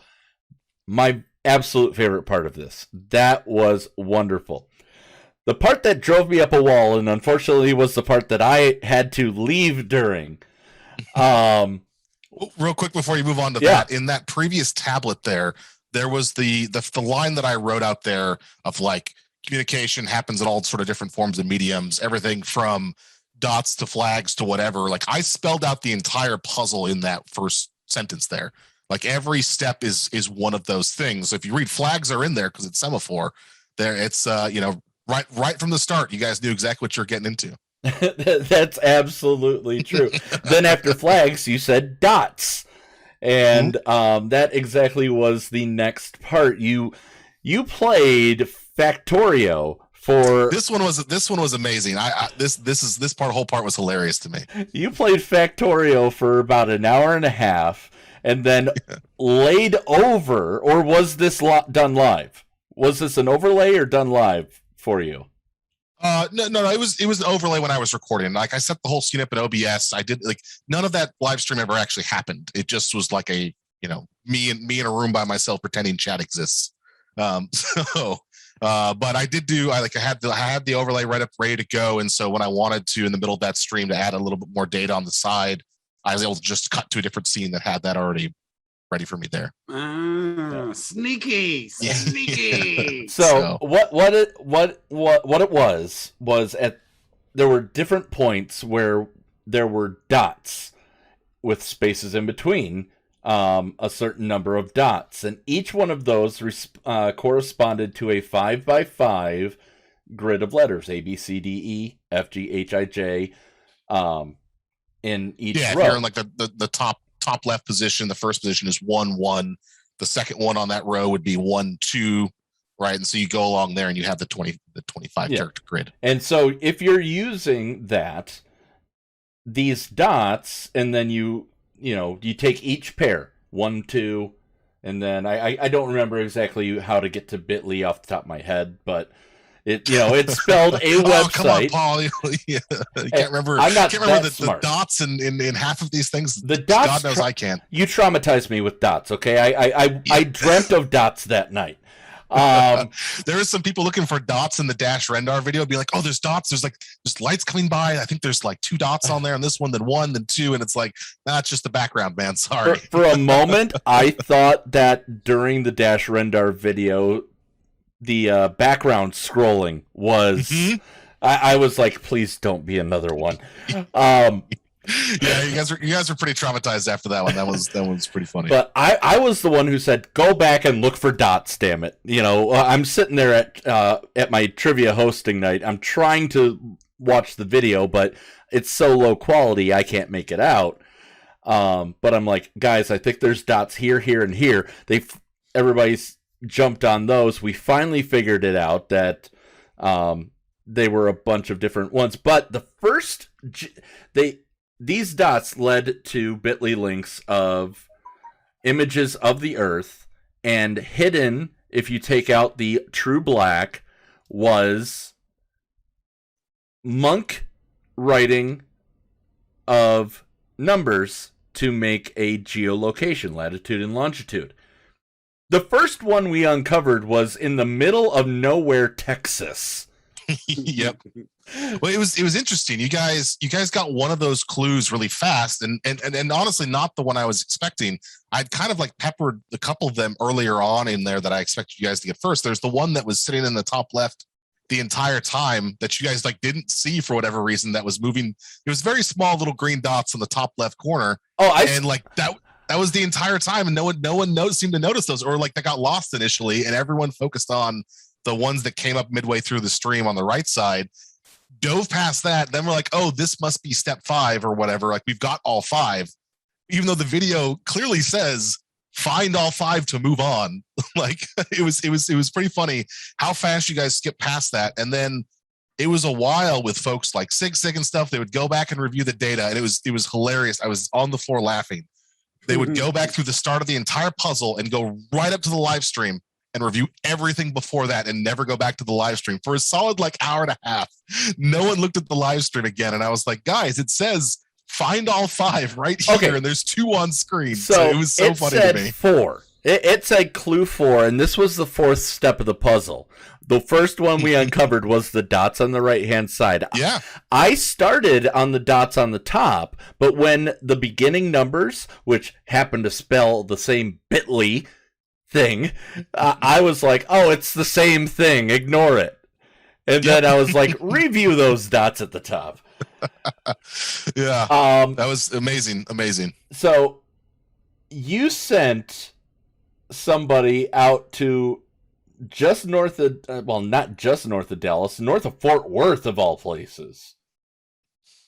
You also, but in the other ones, in the first, the first geolocation was CG's home offices. Yep. The second one was Irvine, which is EA. What was the significance of number 3 in Japan? I mean, I don't think there's any necessarily significance for any of the locations. I mean, in reality, I in the sort of the behind the scenes here, like I was looking for as many locations as I could throughout the world, from either people I knew, from coworkers, from all sorts of people. So it's like not necessarily, you guys caught on that there were some EA locations near there. So like the one from Japan, I'd help from our Japanese studio that's there. Okay, I talked to one of their community managers. Yeah, it was mostly people I had worked with or talked to, or close friends of mine or whatnot. Like the one in Texas, there's no studio out there. It's just a friend I know who happened to live nearby. And I was like, hey, you live in the middle of nowhere. Help me do something real quick. And he was like, yeah, sure, whatever. I'll get this posted up. And he drove there. Actually, he was just finishing up work and he came back and picked up the because they want to take all that on the signs. They don't want to leave any trash anywhere. Like maybe 2 minutes after the everyone who's there left. Like he was so close to seeing the folks who were there, but he came and took down the thing. And he said like, nope, they just like literally just retaped this thing up and pulled it all down and made sure it was all put away nicely. But it's sometimes it's not just like it's not always just EA offices, right? It was just whoever I could get a hold of and was trustworthy enough to post a very important clue for me. Excellent. So all of these, what they were posted up, they were rend, soar, free, dark, and fast. Yep. What was the significance of the words? Because what it was the colors that you used, the twisted the words pairs. meant nothing. The words meant nothing. Nope. Other than rend being close to render. Yeah, there is like if you combine it correctly, it does spell out Rendar with dark and rend next to each other. But in general, that was all just to distract you guys. I put those letters on there. I mean, it could have been any shape, right? It could have just been just a circle inside of a larger circle or something. But I was like, no, letters will throw them off. Again, talking about the red herrings here, trying to insert enough of those to like get people going down a weird track and a real thought process around this. So like, I know there's a lot of speculation about what those words meant. And then it was like, they all mean nothing. So sorry about that. That's excellent. Then this is the part where I unfortunately had to go to bed. Hexaflexagon, a paper puzzle, a printable paper puzzle was the next part where if you went around the world, I got mine right here. Yeah, still. And that is literally the hexaflexagon that you posted. This is my test version of it where I've drawn and flexed it 1,000 times at this point where it's like ready to fall apart at any given moment, but it will still do the flexing and do all the things I needed to do. Yeah, it was a trial getting this thing to work properly. I'll say that. And then if you followed the from the center dot around, you got a bit.ly link that took you to Shakespeare code. Yeah, so this is interesting. I think a couple people figured this out. It's interesting. Like this is actually one of the hardest parts of the whole puzzle because I saw a lot of people struggling to find printers versus finding someone in Japan to go to a bike alley. It was kind of amazing that was the limiting factor for a lot of the puzzle masters. They're like, I just don't have a printer, so they can't do this. So I think this was a huge success just because it enabled other people in the community who did have printers to go and try and solve this together with everyone else. Yeah, and the idea here is that you're following the little lines. You start off in the green path, and right now this is connected. So if I move to here, now when I flex again, I can try and changing the configuration. Changing the configuration on this now. Now this is moved, and now it's here. That same spot was where I was at the end of before. Now I can keep going along the path. Now I'm here, and you do the same thing over and over until you can try and get through each path. And there's 4 steps for the green, and there's 5 steps for the purple one. So if you started at stage 1 with the starting position, looked at the green circle, you would see, oh, this green circle has the letters B and I in it, and then you go through the rest of it until you get right to the end where. One more time, I have to flip this thing. There's actually only 3 faces on the front side. It's actually pretty amazing. And then you get to the final position. Oops. Oh no! The final position here, where right along here is where we ended, and now we're going to go to the end of the final piece, and that's it. And you complete the puzzle. And I think the last one was red. I think for this one, no, it was blue. And then it started off this is the starting position for the purple line. The back has its own whole puzzle to it that I didn't even use. This is just for people's fun. If they want to go through and solve this side, I did solve it, and it is difficult, I will say. This purple one has branching pathways on it, and there's actually a couple different directions you can go with the way they overlay it. This back one is insane. It's way harder than all of them. So it was a lot of fun to create. This was a cool little thing, and I always enjoy, like, one of my goals is always trying to have people make physical objects, do something they can see in front of them. I think that a lot of people who enjoy puzzles enjoy, using their hands in some way. Your wires on the last puzzle, on the previous puzzle, though, drove me up a wall. But So, I anyway, was sorry, scared that talked we about were this going to long see that again for geolocation. Yeah, I want to mix it up every time, right? Like, I want to do something different. I try not to repeat puzzle steps if I can. And I also try not to add like arbitrary, just like blocks, right? I could say I could just hold two of the puzzle pieces back. You can't solve it. Here you go. Now I can make it as arbitrary as long as I want. Like, I want this to be something that people can dive into and solve from start to finish and feel like they've, accomplished a pretty big feat after the end of it. Oh, it's challenging to try and get that right where it's not insanely like just esoteric and just all in my head versus the like, oh, it's just confusing enough that I can solve this. And that's where I've been. It's really hard to measure how long it's going to take people to solve these things. Internally, I had several people testing this thing. Some of our designers and developers and engineers helped me just make sure it was all working properly. And the stages that they got stuck on were totally different than what the stages that the community got stuck on. They blew through. Like, a couple of the guys just immediately got all 5 clues out of the video within seconds. They found them all, boom, moved on. Then they got stuck at the image of the planet of Earth. They just couldn't figure out how to put that in Photoshop and get the other images to come out of it. So it was funny. Like, different people just do each of the steps completely differently, which is makes it really hard to plan for how long these things are going to last. I said like multiple days, like thinking that that's impossible. I mean, my true guess was like 24 hours, and even then, it got finished in 12 hours and 23 minutes. But who's counting? So half the time was my lowball bet was what the community did. So pretty impressive. Well, let's we'll quickly talk about when we finished the Hexaflexagon, we knew it was Dash Rendar. That was the like first kind of big reveal. Yeah. And then after that, at the bottom of that was Shakespeare code that if you did it right, or it was Shakespeare, and if you correctly figured it out, you could take the text from that, compile it in Linux of all things, and that must have been Antonin's laptop that you used for that. And it then gave you the Starkiller video. Yeah, so the Shakespeare thing was interesting. I wasn't sure how long I was going to take people because there was 2 real paths to go. One path was just like using the tool that was out there, which I knew was written by 2 college students and is incredibly buggy. It was a last-minute project they did late at night one time to try and get through a course. So as with all late-night college projects, they're like half done. And so I sat down there with my dad, actually, and he helped me debug the entire thing, and we got it running properly. That is the very difficult way to go.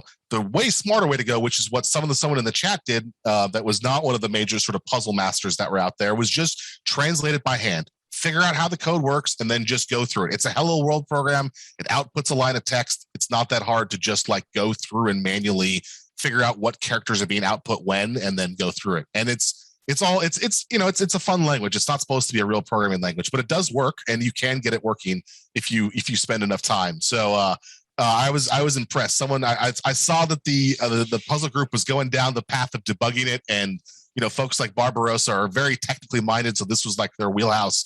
But I'm going to tell you, it took me like 2.5 days to debug that code to make it work properly, and it was absolutely not worth it compared to just putting your nose to the grindstone and solving it. But you did get to do it with your father, though. I did get to do it with my father, which was awesome. Yeah. He's a big programmer. He's been working in the computers for decades and decades and decades. So he was a great resource for this and the electronics one last time as well. He's electronics whiz. So I always ask him for help with stuff like this. Yeah. All right, so let's. We're sadly running out of time, but we need. I'm sorry, I'm We're not talking running a out. lot. We're not running out of time. There is no time running out. But we do want to make sure. So we may be bumping Patreon's choice. We're not bumping the last break. We'll come back for that. The main thing. Oh, and if we are bumping Patreon's choice, happy birthday, Zaz. Happy birthday, Zaz. Yep, one of our initial supporters. Crumb, tell us about Dash Rendar. We've made people wait this long to talk about the characters. Yeah, let's see. We'll get to the good stuff now. I know we got to get to the. Now we got to get to the puzzle itself. Yeah, you got to get to the juice here. Yeah, Dash Rendar is going to be a very interesting character. I think you've seen he has the prepared mechanic. He works with that. You saw on the title card there, and there'll be more stuff coming out early next week on Dash and his kit specifically. What all those abilities do. You saw the animations and stuff, but. I think on one of the character screen you can see there in Grand Arena, so he has a mode specific ability there on Omicron. Omicron.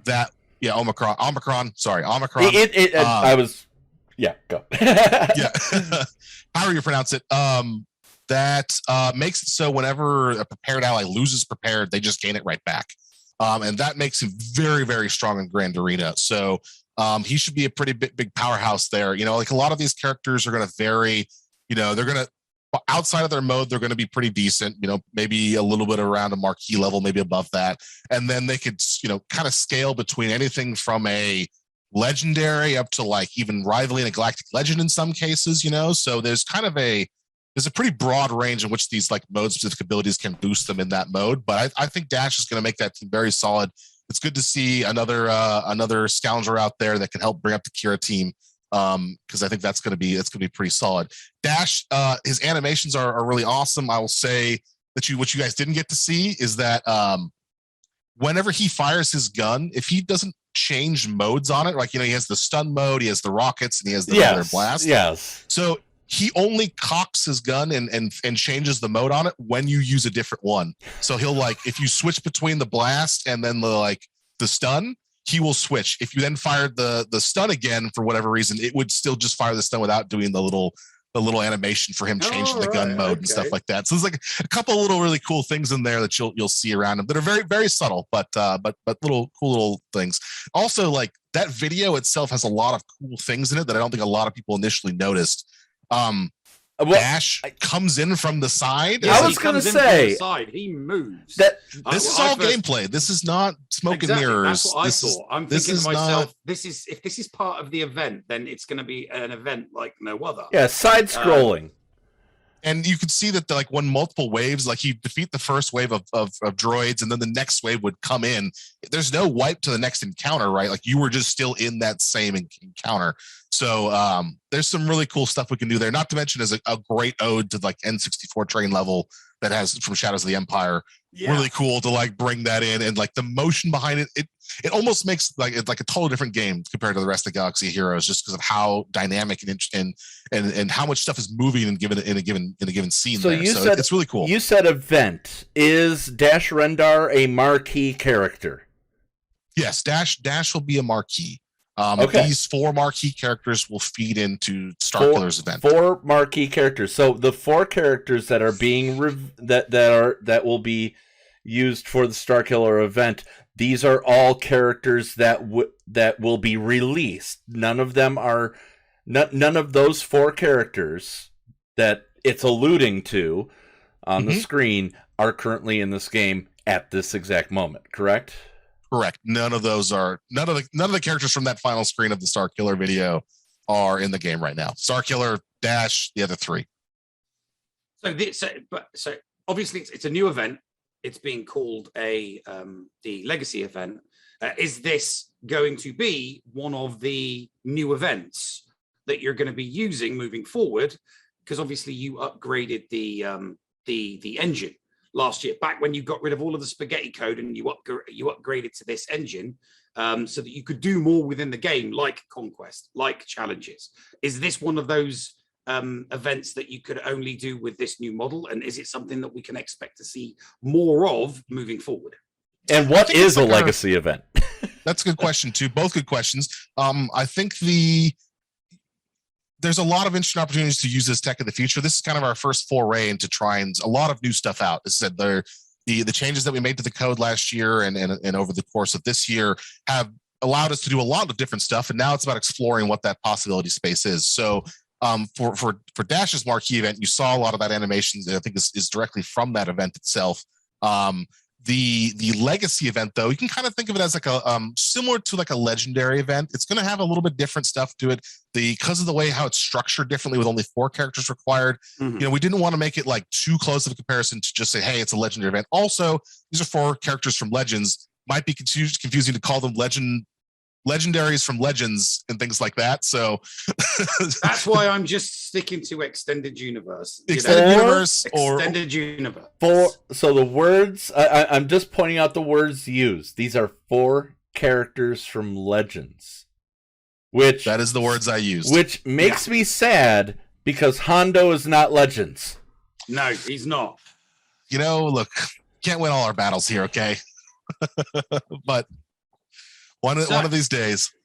But 4 characters from Legends. 4 characters from Legends, which brings me to okay. So obviously ultimately it's going to be 4 characters from Legends from the extended universe that are going to get you Starkiller. We know it's Dash Rendar that is one of them. That leaves 3 more.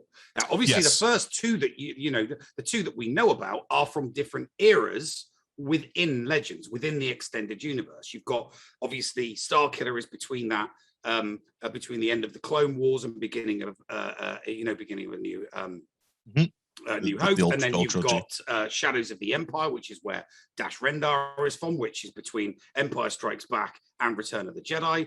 Can we expect to see all of the other ones? Are they all going to be from like different eras?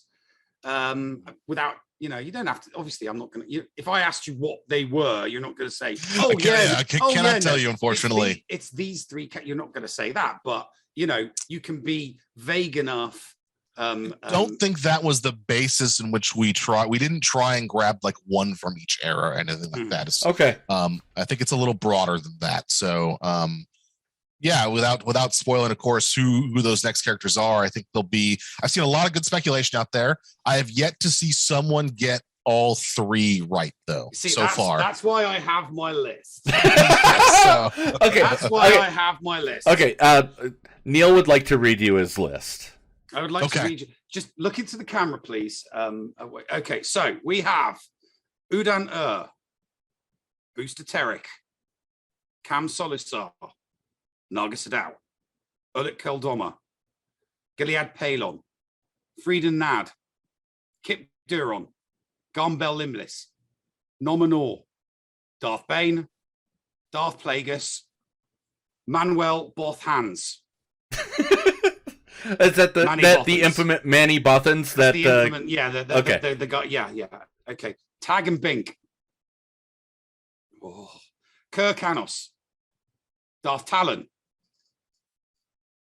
Admiral Darla, Corin Horn. But you got some deep cuts in here, that's for sure. Talon Card, Kyle Katurn, Exar Kun, Nomi Sunrider, Matt the Radar Tech. Oh yeah, definitely got to get him in there. He's not Legends though, is he? He's not Legends, so you have to scratch that one. He's not canon. So, and my last one was Mara Jade. So that was 25. What'd you get? What'd you think? What's the synopsis? Okay. I want to say. I saw 3. All 3. Come on, all 3 in there. Out of those 25, 3.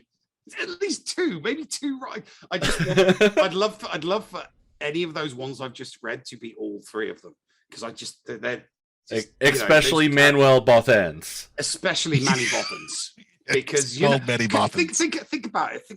You'd be putting 2 lovers back together again. Mon Mothma and Manny Bothans reunited in Star Wars Galaxy of Heroes. I will say it's safely not many Bothans, but I won't go and say it. I won't negate any other ones. Otherwise, we'll get into this circle of just saying, well, it's not this one, right? Well, it's not this one. But I think you're safe to say. Am I warm? Probably not many Bothans, I'll say. Okay, probably not many Bothans. Am I warm though? Am I hot? Am I cold? Am I warm? Lukewarm? I mean, always a temperature inside of a tauntaun, right?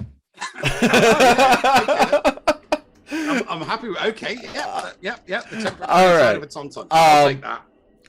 So I guess my question was, you saying Legends actually kind of took me back, because a lot of people were also thinking that these would all be video game characters. Mm-hmm. Can you at least say they're not all video game characters? I'd say it's a more diverse roster than just that. I think that was a good connection to make between those two, and I as soon as we put the initial list together, I was like, and if we show these two, they're going to think it's all video game characters. Yeah, because I was thinking, there would be Cal Kestis, we're going broader than that. Don't worry, there's more stuff than just video game characters. But it did make me think that there was a chance for Hondo, because he was in the in Journey to Batuu for the expansion for The Sims, so he was a video game character. He's a bona fide video game character. You cannot give Paul that kind of straw to clutch at, you just can't. I just said it's not all video game characters. So I think I just crushed his hopes. He did. I don't think I gave him any straw here. Hopes crushed. Good. My hopes and dreams of seeing Hondo are crushed, at least before the end of the year.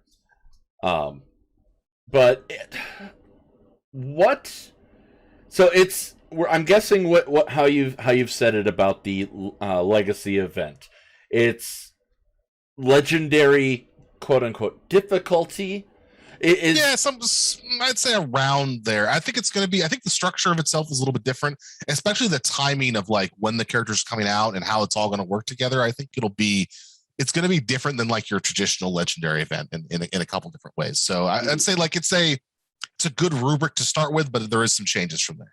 Mm-hmm. And obviously, it's not as many as your regular legendary, because obviously it would be 5, and then the legendary event. Obviously, this one, it's going to be releasing all 4 characters up to, what did you say, Paul? The December the 15th. December 15th. The event starts? Yeah. So the event starts on December the 15th. So obviously, all 4 will be released as marquees between now and December the 15th. Can you tell us how long the event is going to run for? Will it run all the way through Christmas into the new year? Yeah, that's an interesting question. So yeah, I think I could talk about this. Why not? The event will always be on. Once the Starkiller event goes live, it'll be permanently in the journey guide starting from day 1. Okay. Excellent. So is this for all future events? Have you guys abandoned the wait a month if you don't get it right away model? I don't know if we'd say we've abandoned it. I think for this one, we definitely want to try out how this works. We're going to set from when the event goes live, like you'll see the requirements and stuff in game beforehand, and obviously you'll know the characters as they come out.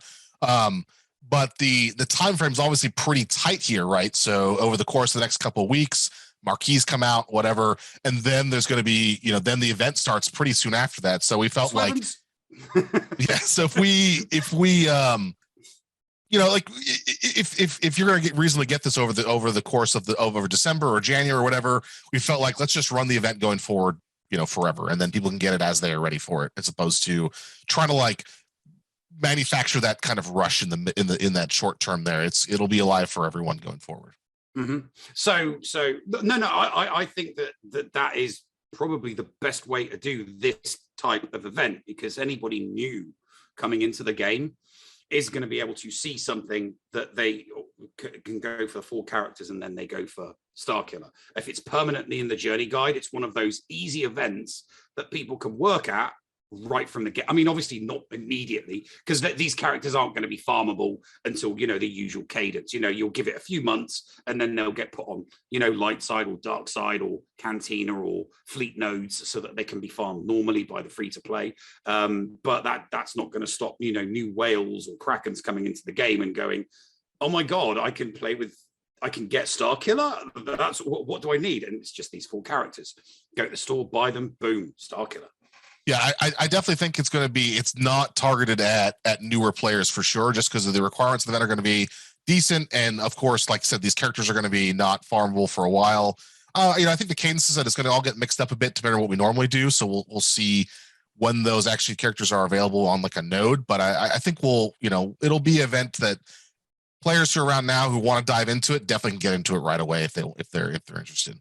Oh, I mean, if we're talking about characters that are, extended universe characters that are from, I don't know, that early 2000s, 90s era, I can guarantee you with a certain degree of certainty that any veteran player in this game that's my age or more, or even just a little bit yet, is going to go whale on these characters because of who they are. There are certain characters that people will just go nuts for because they just want those characters, as part of their collection. And, the hope will be maybe something similar to like what you said you're doing with Dash. You're putting an Omicron on him so that he's, boosting the crap out of the prepared scoundrels in GAC. So maybe each of these three characters will have, will be great with a squad, but then do something even more awesome with them in territory wars or in territory battles, like you're doing with these Omicrons that just make other squads more useful, perhaps. Because like you just said, if Dash is going to make the prepared smugglers useful in GAC, logic would dictate that maybe you're going to do, why would you just pick out Dash and do that? I'm thinking in the back of my mind that you're probably going to do something similar with all of the characters. So maybe, I don't know if hypothetically, hypothetically one of them was a Sith, they might be useful in like one of the raids, to help with, because these are all going to be characters that the lower and the intermediate players can get, and to have an Omicron on a player that makes a squad more useful in that mid to intermediate so that you might have people that are having trouble with like the Sith raid, so maybe there's an Omicron in there for a character to boost a squad in the Sith raid or something like. I'm just coming up with stuff. I'm just excited. So it's I don't care what these characters do, I will be going for them. The Bad Batch is going to get put on the back burn farming immediately for all of these characters, because I'm just going to want them. I don't care what teams they go on, I'm just going to want them all because they're all extended universe. So we'll start to wrap up here, but I do have just another few questions about this legacy event for Starkiller. Is this going to be difficulty on par with another legendary event? You said they're on par with legendary events. Will this be on par with Luke? Or will this be on par with Beskar Mando? Who do you see the target litmus test audience to be going after this? That's a good question. I don't know if I can do a one-to-one comparison with any particular character. I think it's overall requirements then? I mean, overall requirements I think will be generally in that kind of range. So I think it's going to be different though, because there's only 4 characters. How do we spread that out to be around the same level of difficulty, maybe a little higher? I'm not. Yeah, it's hard to say without like getting into the details of the event, which we'll be talking about on Monday and Tuesday. We'll have more details about that then. But I would say the requirements, given there's only 4 characters, I don't know. It's probably harder than a legendary event still. Harder than a legendary event. Okay. Yeah. Okay. Yeah, no, that makes sense. All right. You don't want to make it too easy. Yeah. Like legacy events can kind of live in a pretty broad spectrum of stuff. So this one though, I would say is probably a little harder than a legendary event. So yeah, not as easy as BAM, which we'll be hearing about next week according to Doja. Yes. Next week with the Beskar Mando release, never gets old. Yep. Oh, it's. I think we did it. I caught him twice on Speed Grand Arena. Yeah, that's great. So, I kind of like Jack's idea. Relic 0 with God mods. That that's what I'm thinking. That's what I'm speculating. Underlining the word speculating. Are we going to? At least I don't have to wave a Wii to play this Starkiller. The amount of times the remote came off my wrist and hit my TV when I was playing the Force Unleashed on the Wii. Yeah, I had to stop playing it because I had a 4-year-old right behind me, and I didn't want to hit them with a Wii remote.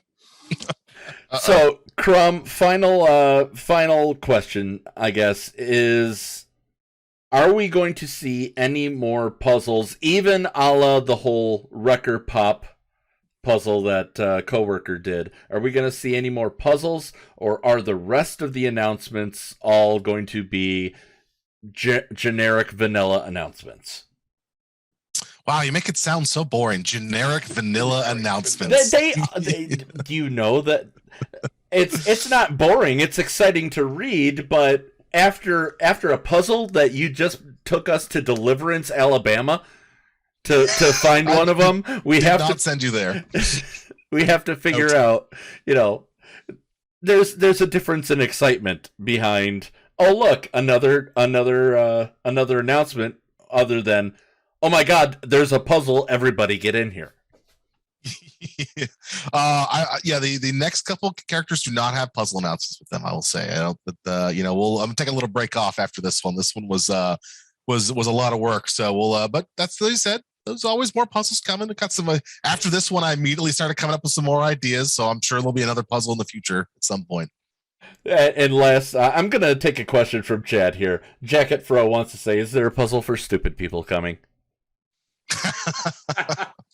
I think the cool part is that everyone can contribute to these puzzles in different ways. Like, regardless of how much you know about the subject matter, I think there's always just scrubbing the video for stuff or whatever. We try and include ways that people who are just less engaged, maybe you're not in there every moment, that there's a couple things you can do that help out the crew. I think one of my favorite ones that we did was that word search that EVS came up with.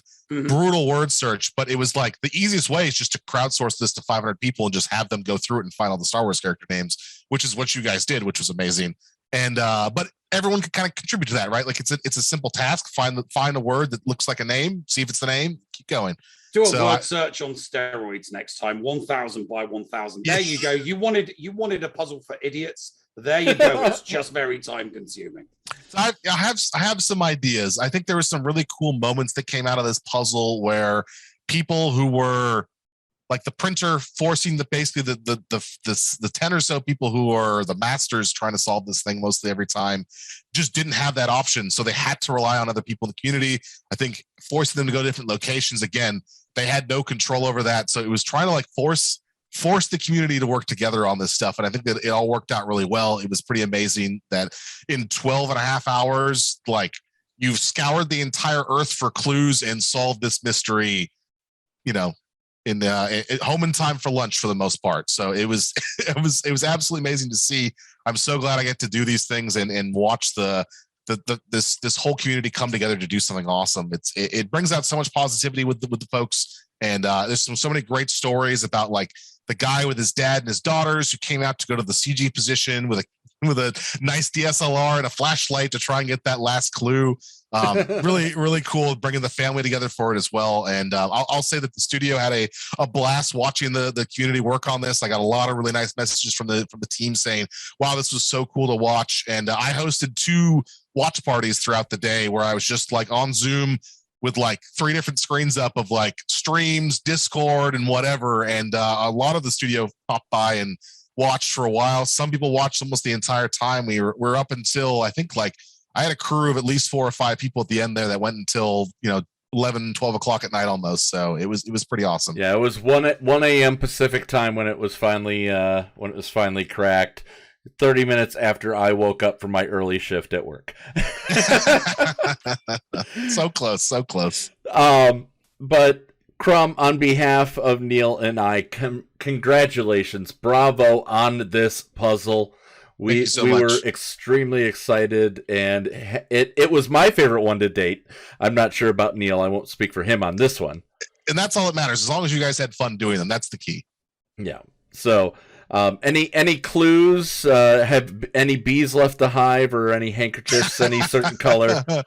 None of my next steps are far enough along at the moment that I could give you something concrete. But maybe one of these days I'll drop by here and we'll let a little clue fly somewhere. All right, we won't even let people know that's a clue. That'll be the fun part. Yeah, exactly. When you call it out and you make it obvious, I can't say anything. You gotta just slide it in there quietly. Now your next appearance is going to be.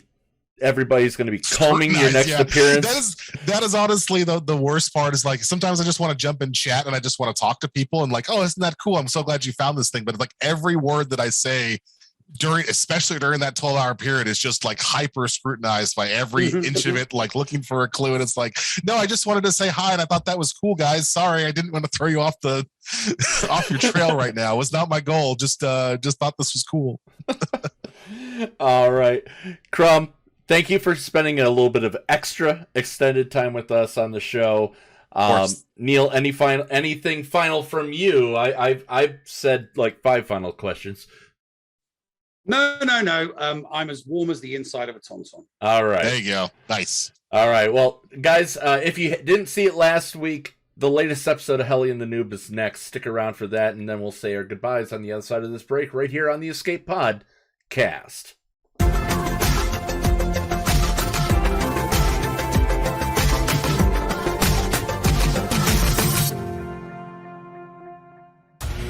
HotBot in HotUtils is one of the most comprehensive tools for Star Wars Galaxy of Heroes.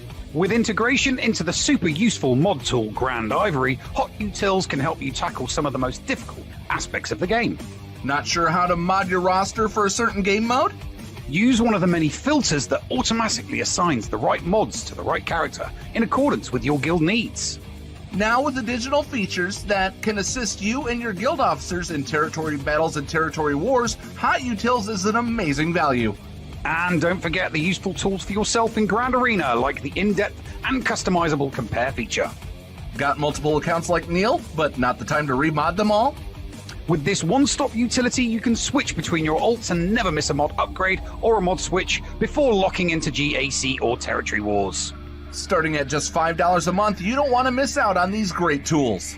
HotUtils is the new official remodding service for the Escape Pod Cast. Visit HotUtils.com to learn more. That's HotUtils.com. And go ahead and spice up your Galaxy of Heroes experience.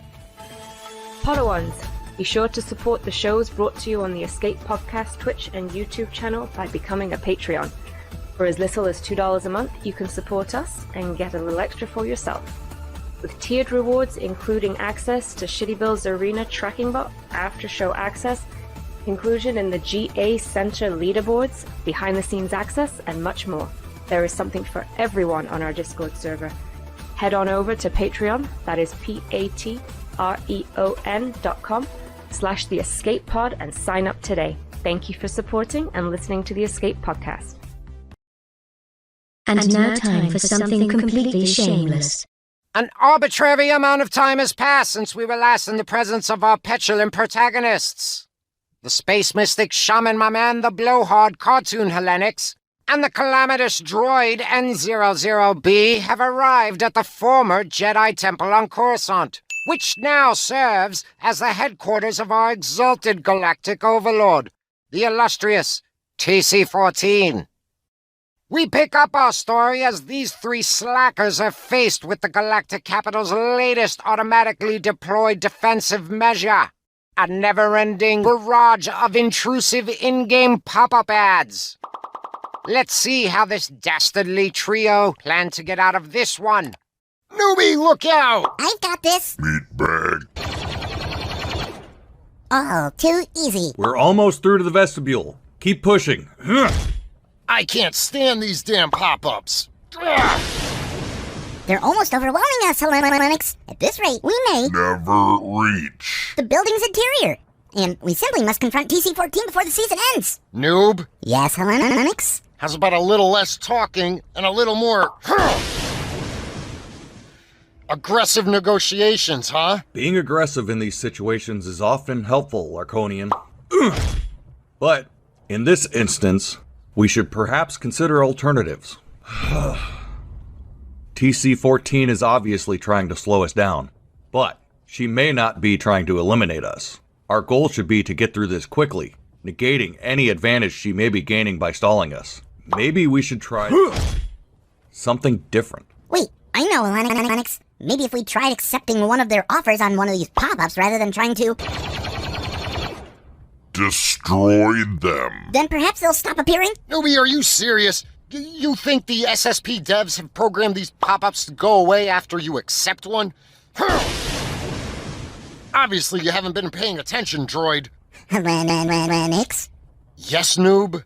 I don't care what you think. My idea is a good one. I'm going to Buy one of these packs and test my theory. If you click buy on one of these blasted pop-ups, I'm gonna fry your circuits instead of theirs.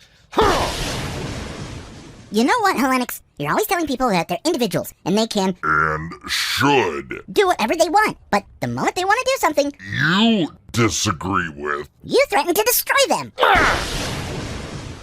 Noob, I'm just telling you how I'll react if you sabotage my plans. You still have a choice. And if you get in my way and slow me down, well then... So do I. Both of you need to stay focused on the goal at hand.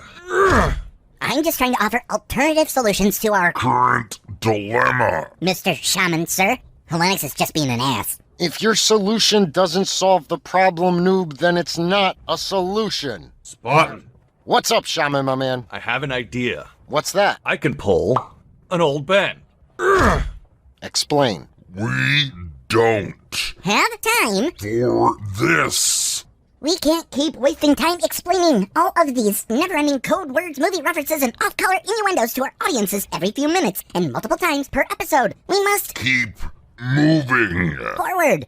There's less than 2 episodes before we wrap up this entire saga, and we're running out of time.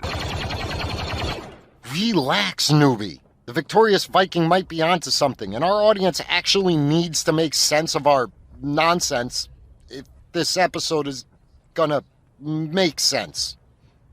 Anyway. Aren't you the one who always goes on and on and on and on about how smart our audience is, Helenix? Are you now saying that they aren't smart? Not at all, droid. I think our audience is amazingly intelligent. In fact, I think they're certifiably brilliant. They possess super high IQs from what I've gathered. They understand all of our references, jokes, and innuendos. They're quite literally the best gamers around. And they're also some of the most charitable people to have ever existed, which makes them all doubly amazing. And, coincidentally, they're damn good looking too. As a matter of fact, they're the best looking people this galaxy has ever seen. Scientifically speaking, of course. Brown-nosing Helenix. Yes, but I'm also speaking the truth. All right, enough with the audience ass-kissing already. We've wasted more than enough time on this. Let's go ahead and pull an old Ben so we can move on. Awesome! Let's do this. Well, what's the problem this time, Larkonian? Are we going to do this or what? No, geez, Helenix. You don't know what Shaman means when he says pulling an old Ben. Do you? What? Me? Come on. Of course I know what he means. Shoot. Man, seriously, I've pulled 1,000 old Bens in my day. As a matter of fact, they used to say I pulled old Ben better than anyone else on Corellia, thank you very much. I guess I walked right into that one, didn't I? Mr. Shaman, sir, Helenix has no idea what pulling an old Ben means. I guess you're gonna have to explain it. Alright, Spartan. Here's the plan. You and the droid move off to the side. I then draw all the pop-up ads towards me. I engage all of them in battle. While they're distracted, you two run up that elevator, get in, and move on. This allows you, and the story, to move forward while I sacrifice myself like any good, wise, noble sage must do in this type of situation. In other words, we pull an old Ben. You know, like in Star Wars, when old Ben dies fighting Darth Vader, and while distracting the stormtroopers, allowing Luke, Han, and Leia to escape aboard the Falcon. Come on, I totally knew that. I just wanted you to explain it to the audience. Right. Anyway. Well, let's move on already. Let's do this. Old Ben maneuver. Go.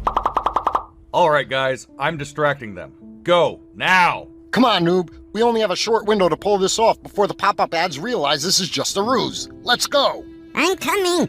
I'm coming. I am coming. Wait. Come on, you bastards. I could take you all on.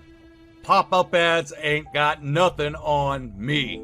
Noob, get in the elevator. What are you waiting for? But The shaman.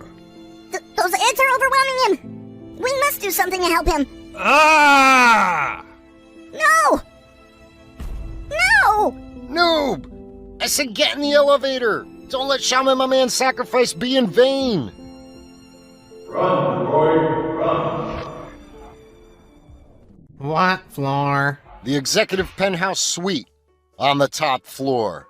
And step on it. There is no executive penthouse suite, pal. This is an administrative building, not a 5-star hotel. If you don't know what floor you want to be taken to, I suggest using the stairs. Fine. Take us, I don't know, upward, all the way to the topmost floor. Take us to TC14. Will the alien elevator operator assist our 2 remaining fugitives in their quest to confront the mighty TC14? Will the victorious Viking shaman's selfless self-sacrifice have been made in vain? Will the noob turn on his former master when in the presence of the droid he previously resurrected? Will Cartoon Hellenic suffer a betrayal he previously thought was impossible? Is all of this just blatant foreshadowing? I don't know. To see the absurd conclusion to this season, make sure you stay tuned to the Escape Pod. Wait for it. Cast every Friday night, so you never miss a single episode of Helly and the Noob.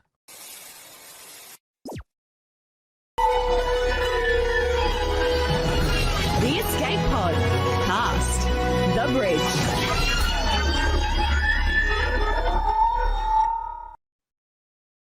That was a lot of fun, Neil. That was yes, very much a lot of fun. During the interview, JJ Manners with 100 bits, JJ Manners with another 100 bits, 5 bits from JJ as well, and Jacket Fro followed us. Thank you very much for supporting the stream, and hopefully you guys enjoyed that. Neil, I think we got a lot of excellent information. I'm happy. I'm happy with where this is going.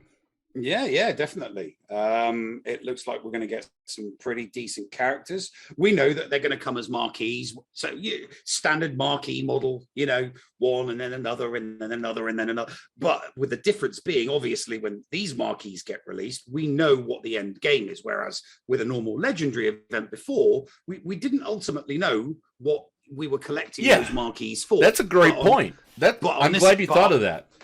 But on this occasion, we know what the character is that we're going to be collecting these marquees for, which definitely is it's definitely going to help grease the coffers, because people will instantly wail on the characters. People that want Starkiller are instantly going to wail on these marquees, right? Knowing what they're going to get at the end, as opposed to, well, I'm not going to wail on these marquees until I know what I'm going to get. So there's going to be a lot of wailing on these. That's a good point. Like, people now saying, I want the latest, I want Starkiller, paying the money up front instead of the wait and see approach. You know what? That is a smart idea. It's very, very shrewd. It's definitely, because,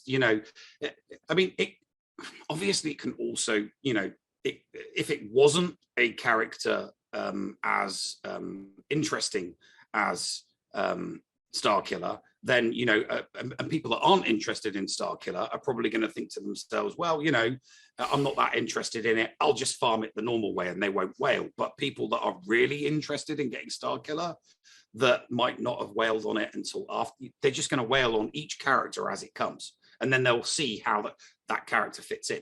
I think I think most whales that take GAC seriously are probably going to wail on it anyway, knowing that it's going to be a really, really good character with the Prepared Smugglers. But yeah, let's just hope that the other ones are good as well. It's like Crumb said, I gave him 25 names, and I was warm as the insiders of Tauntaun. So yeah, I'm going to go back over that list again. Yeah, and watch the video and see how good. I think he did well. Poker Face was. Yeah, you know, he did. I was watching him I was like, is there any changes in his?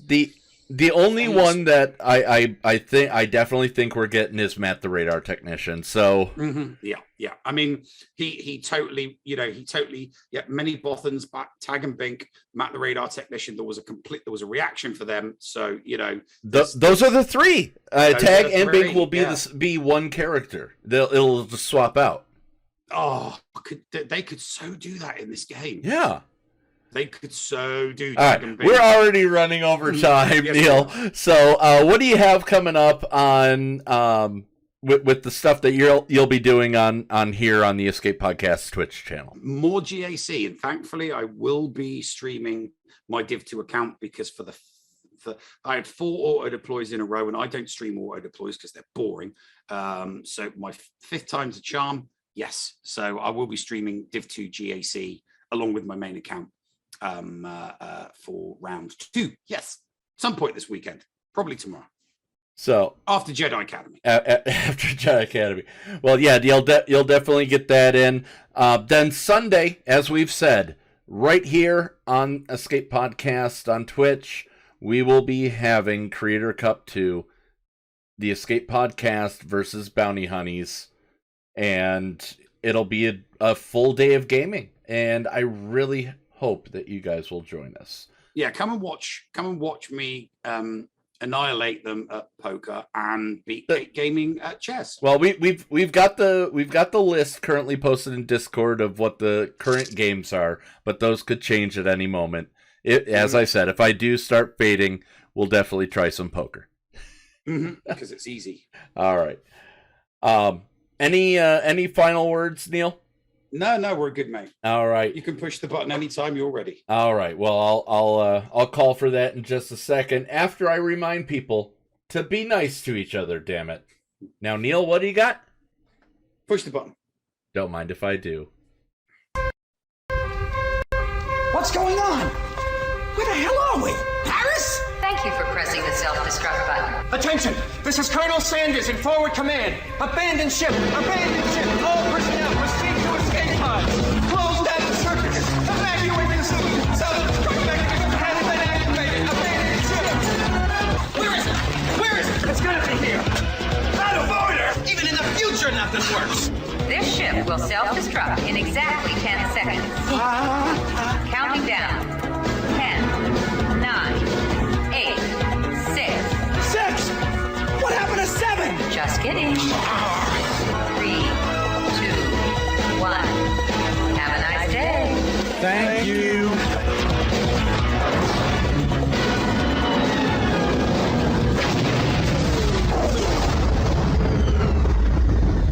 Hello, friends. This is Thaddeus from Going Nerdy. The Escape Podcast was filmed in front of a live studio audience full of tweaked out murder bears. Sit, Ubu, sit.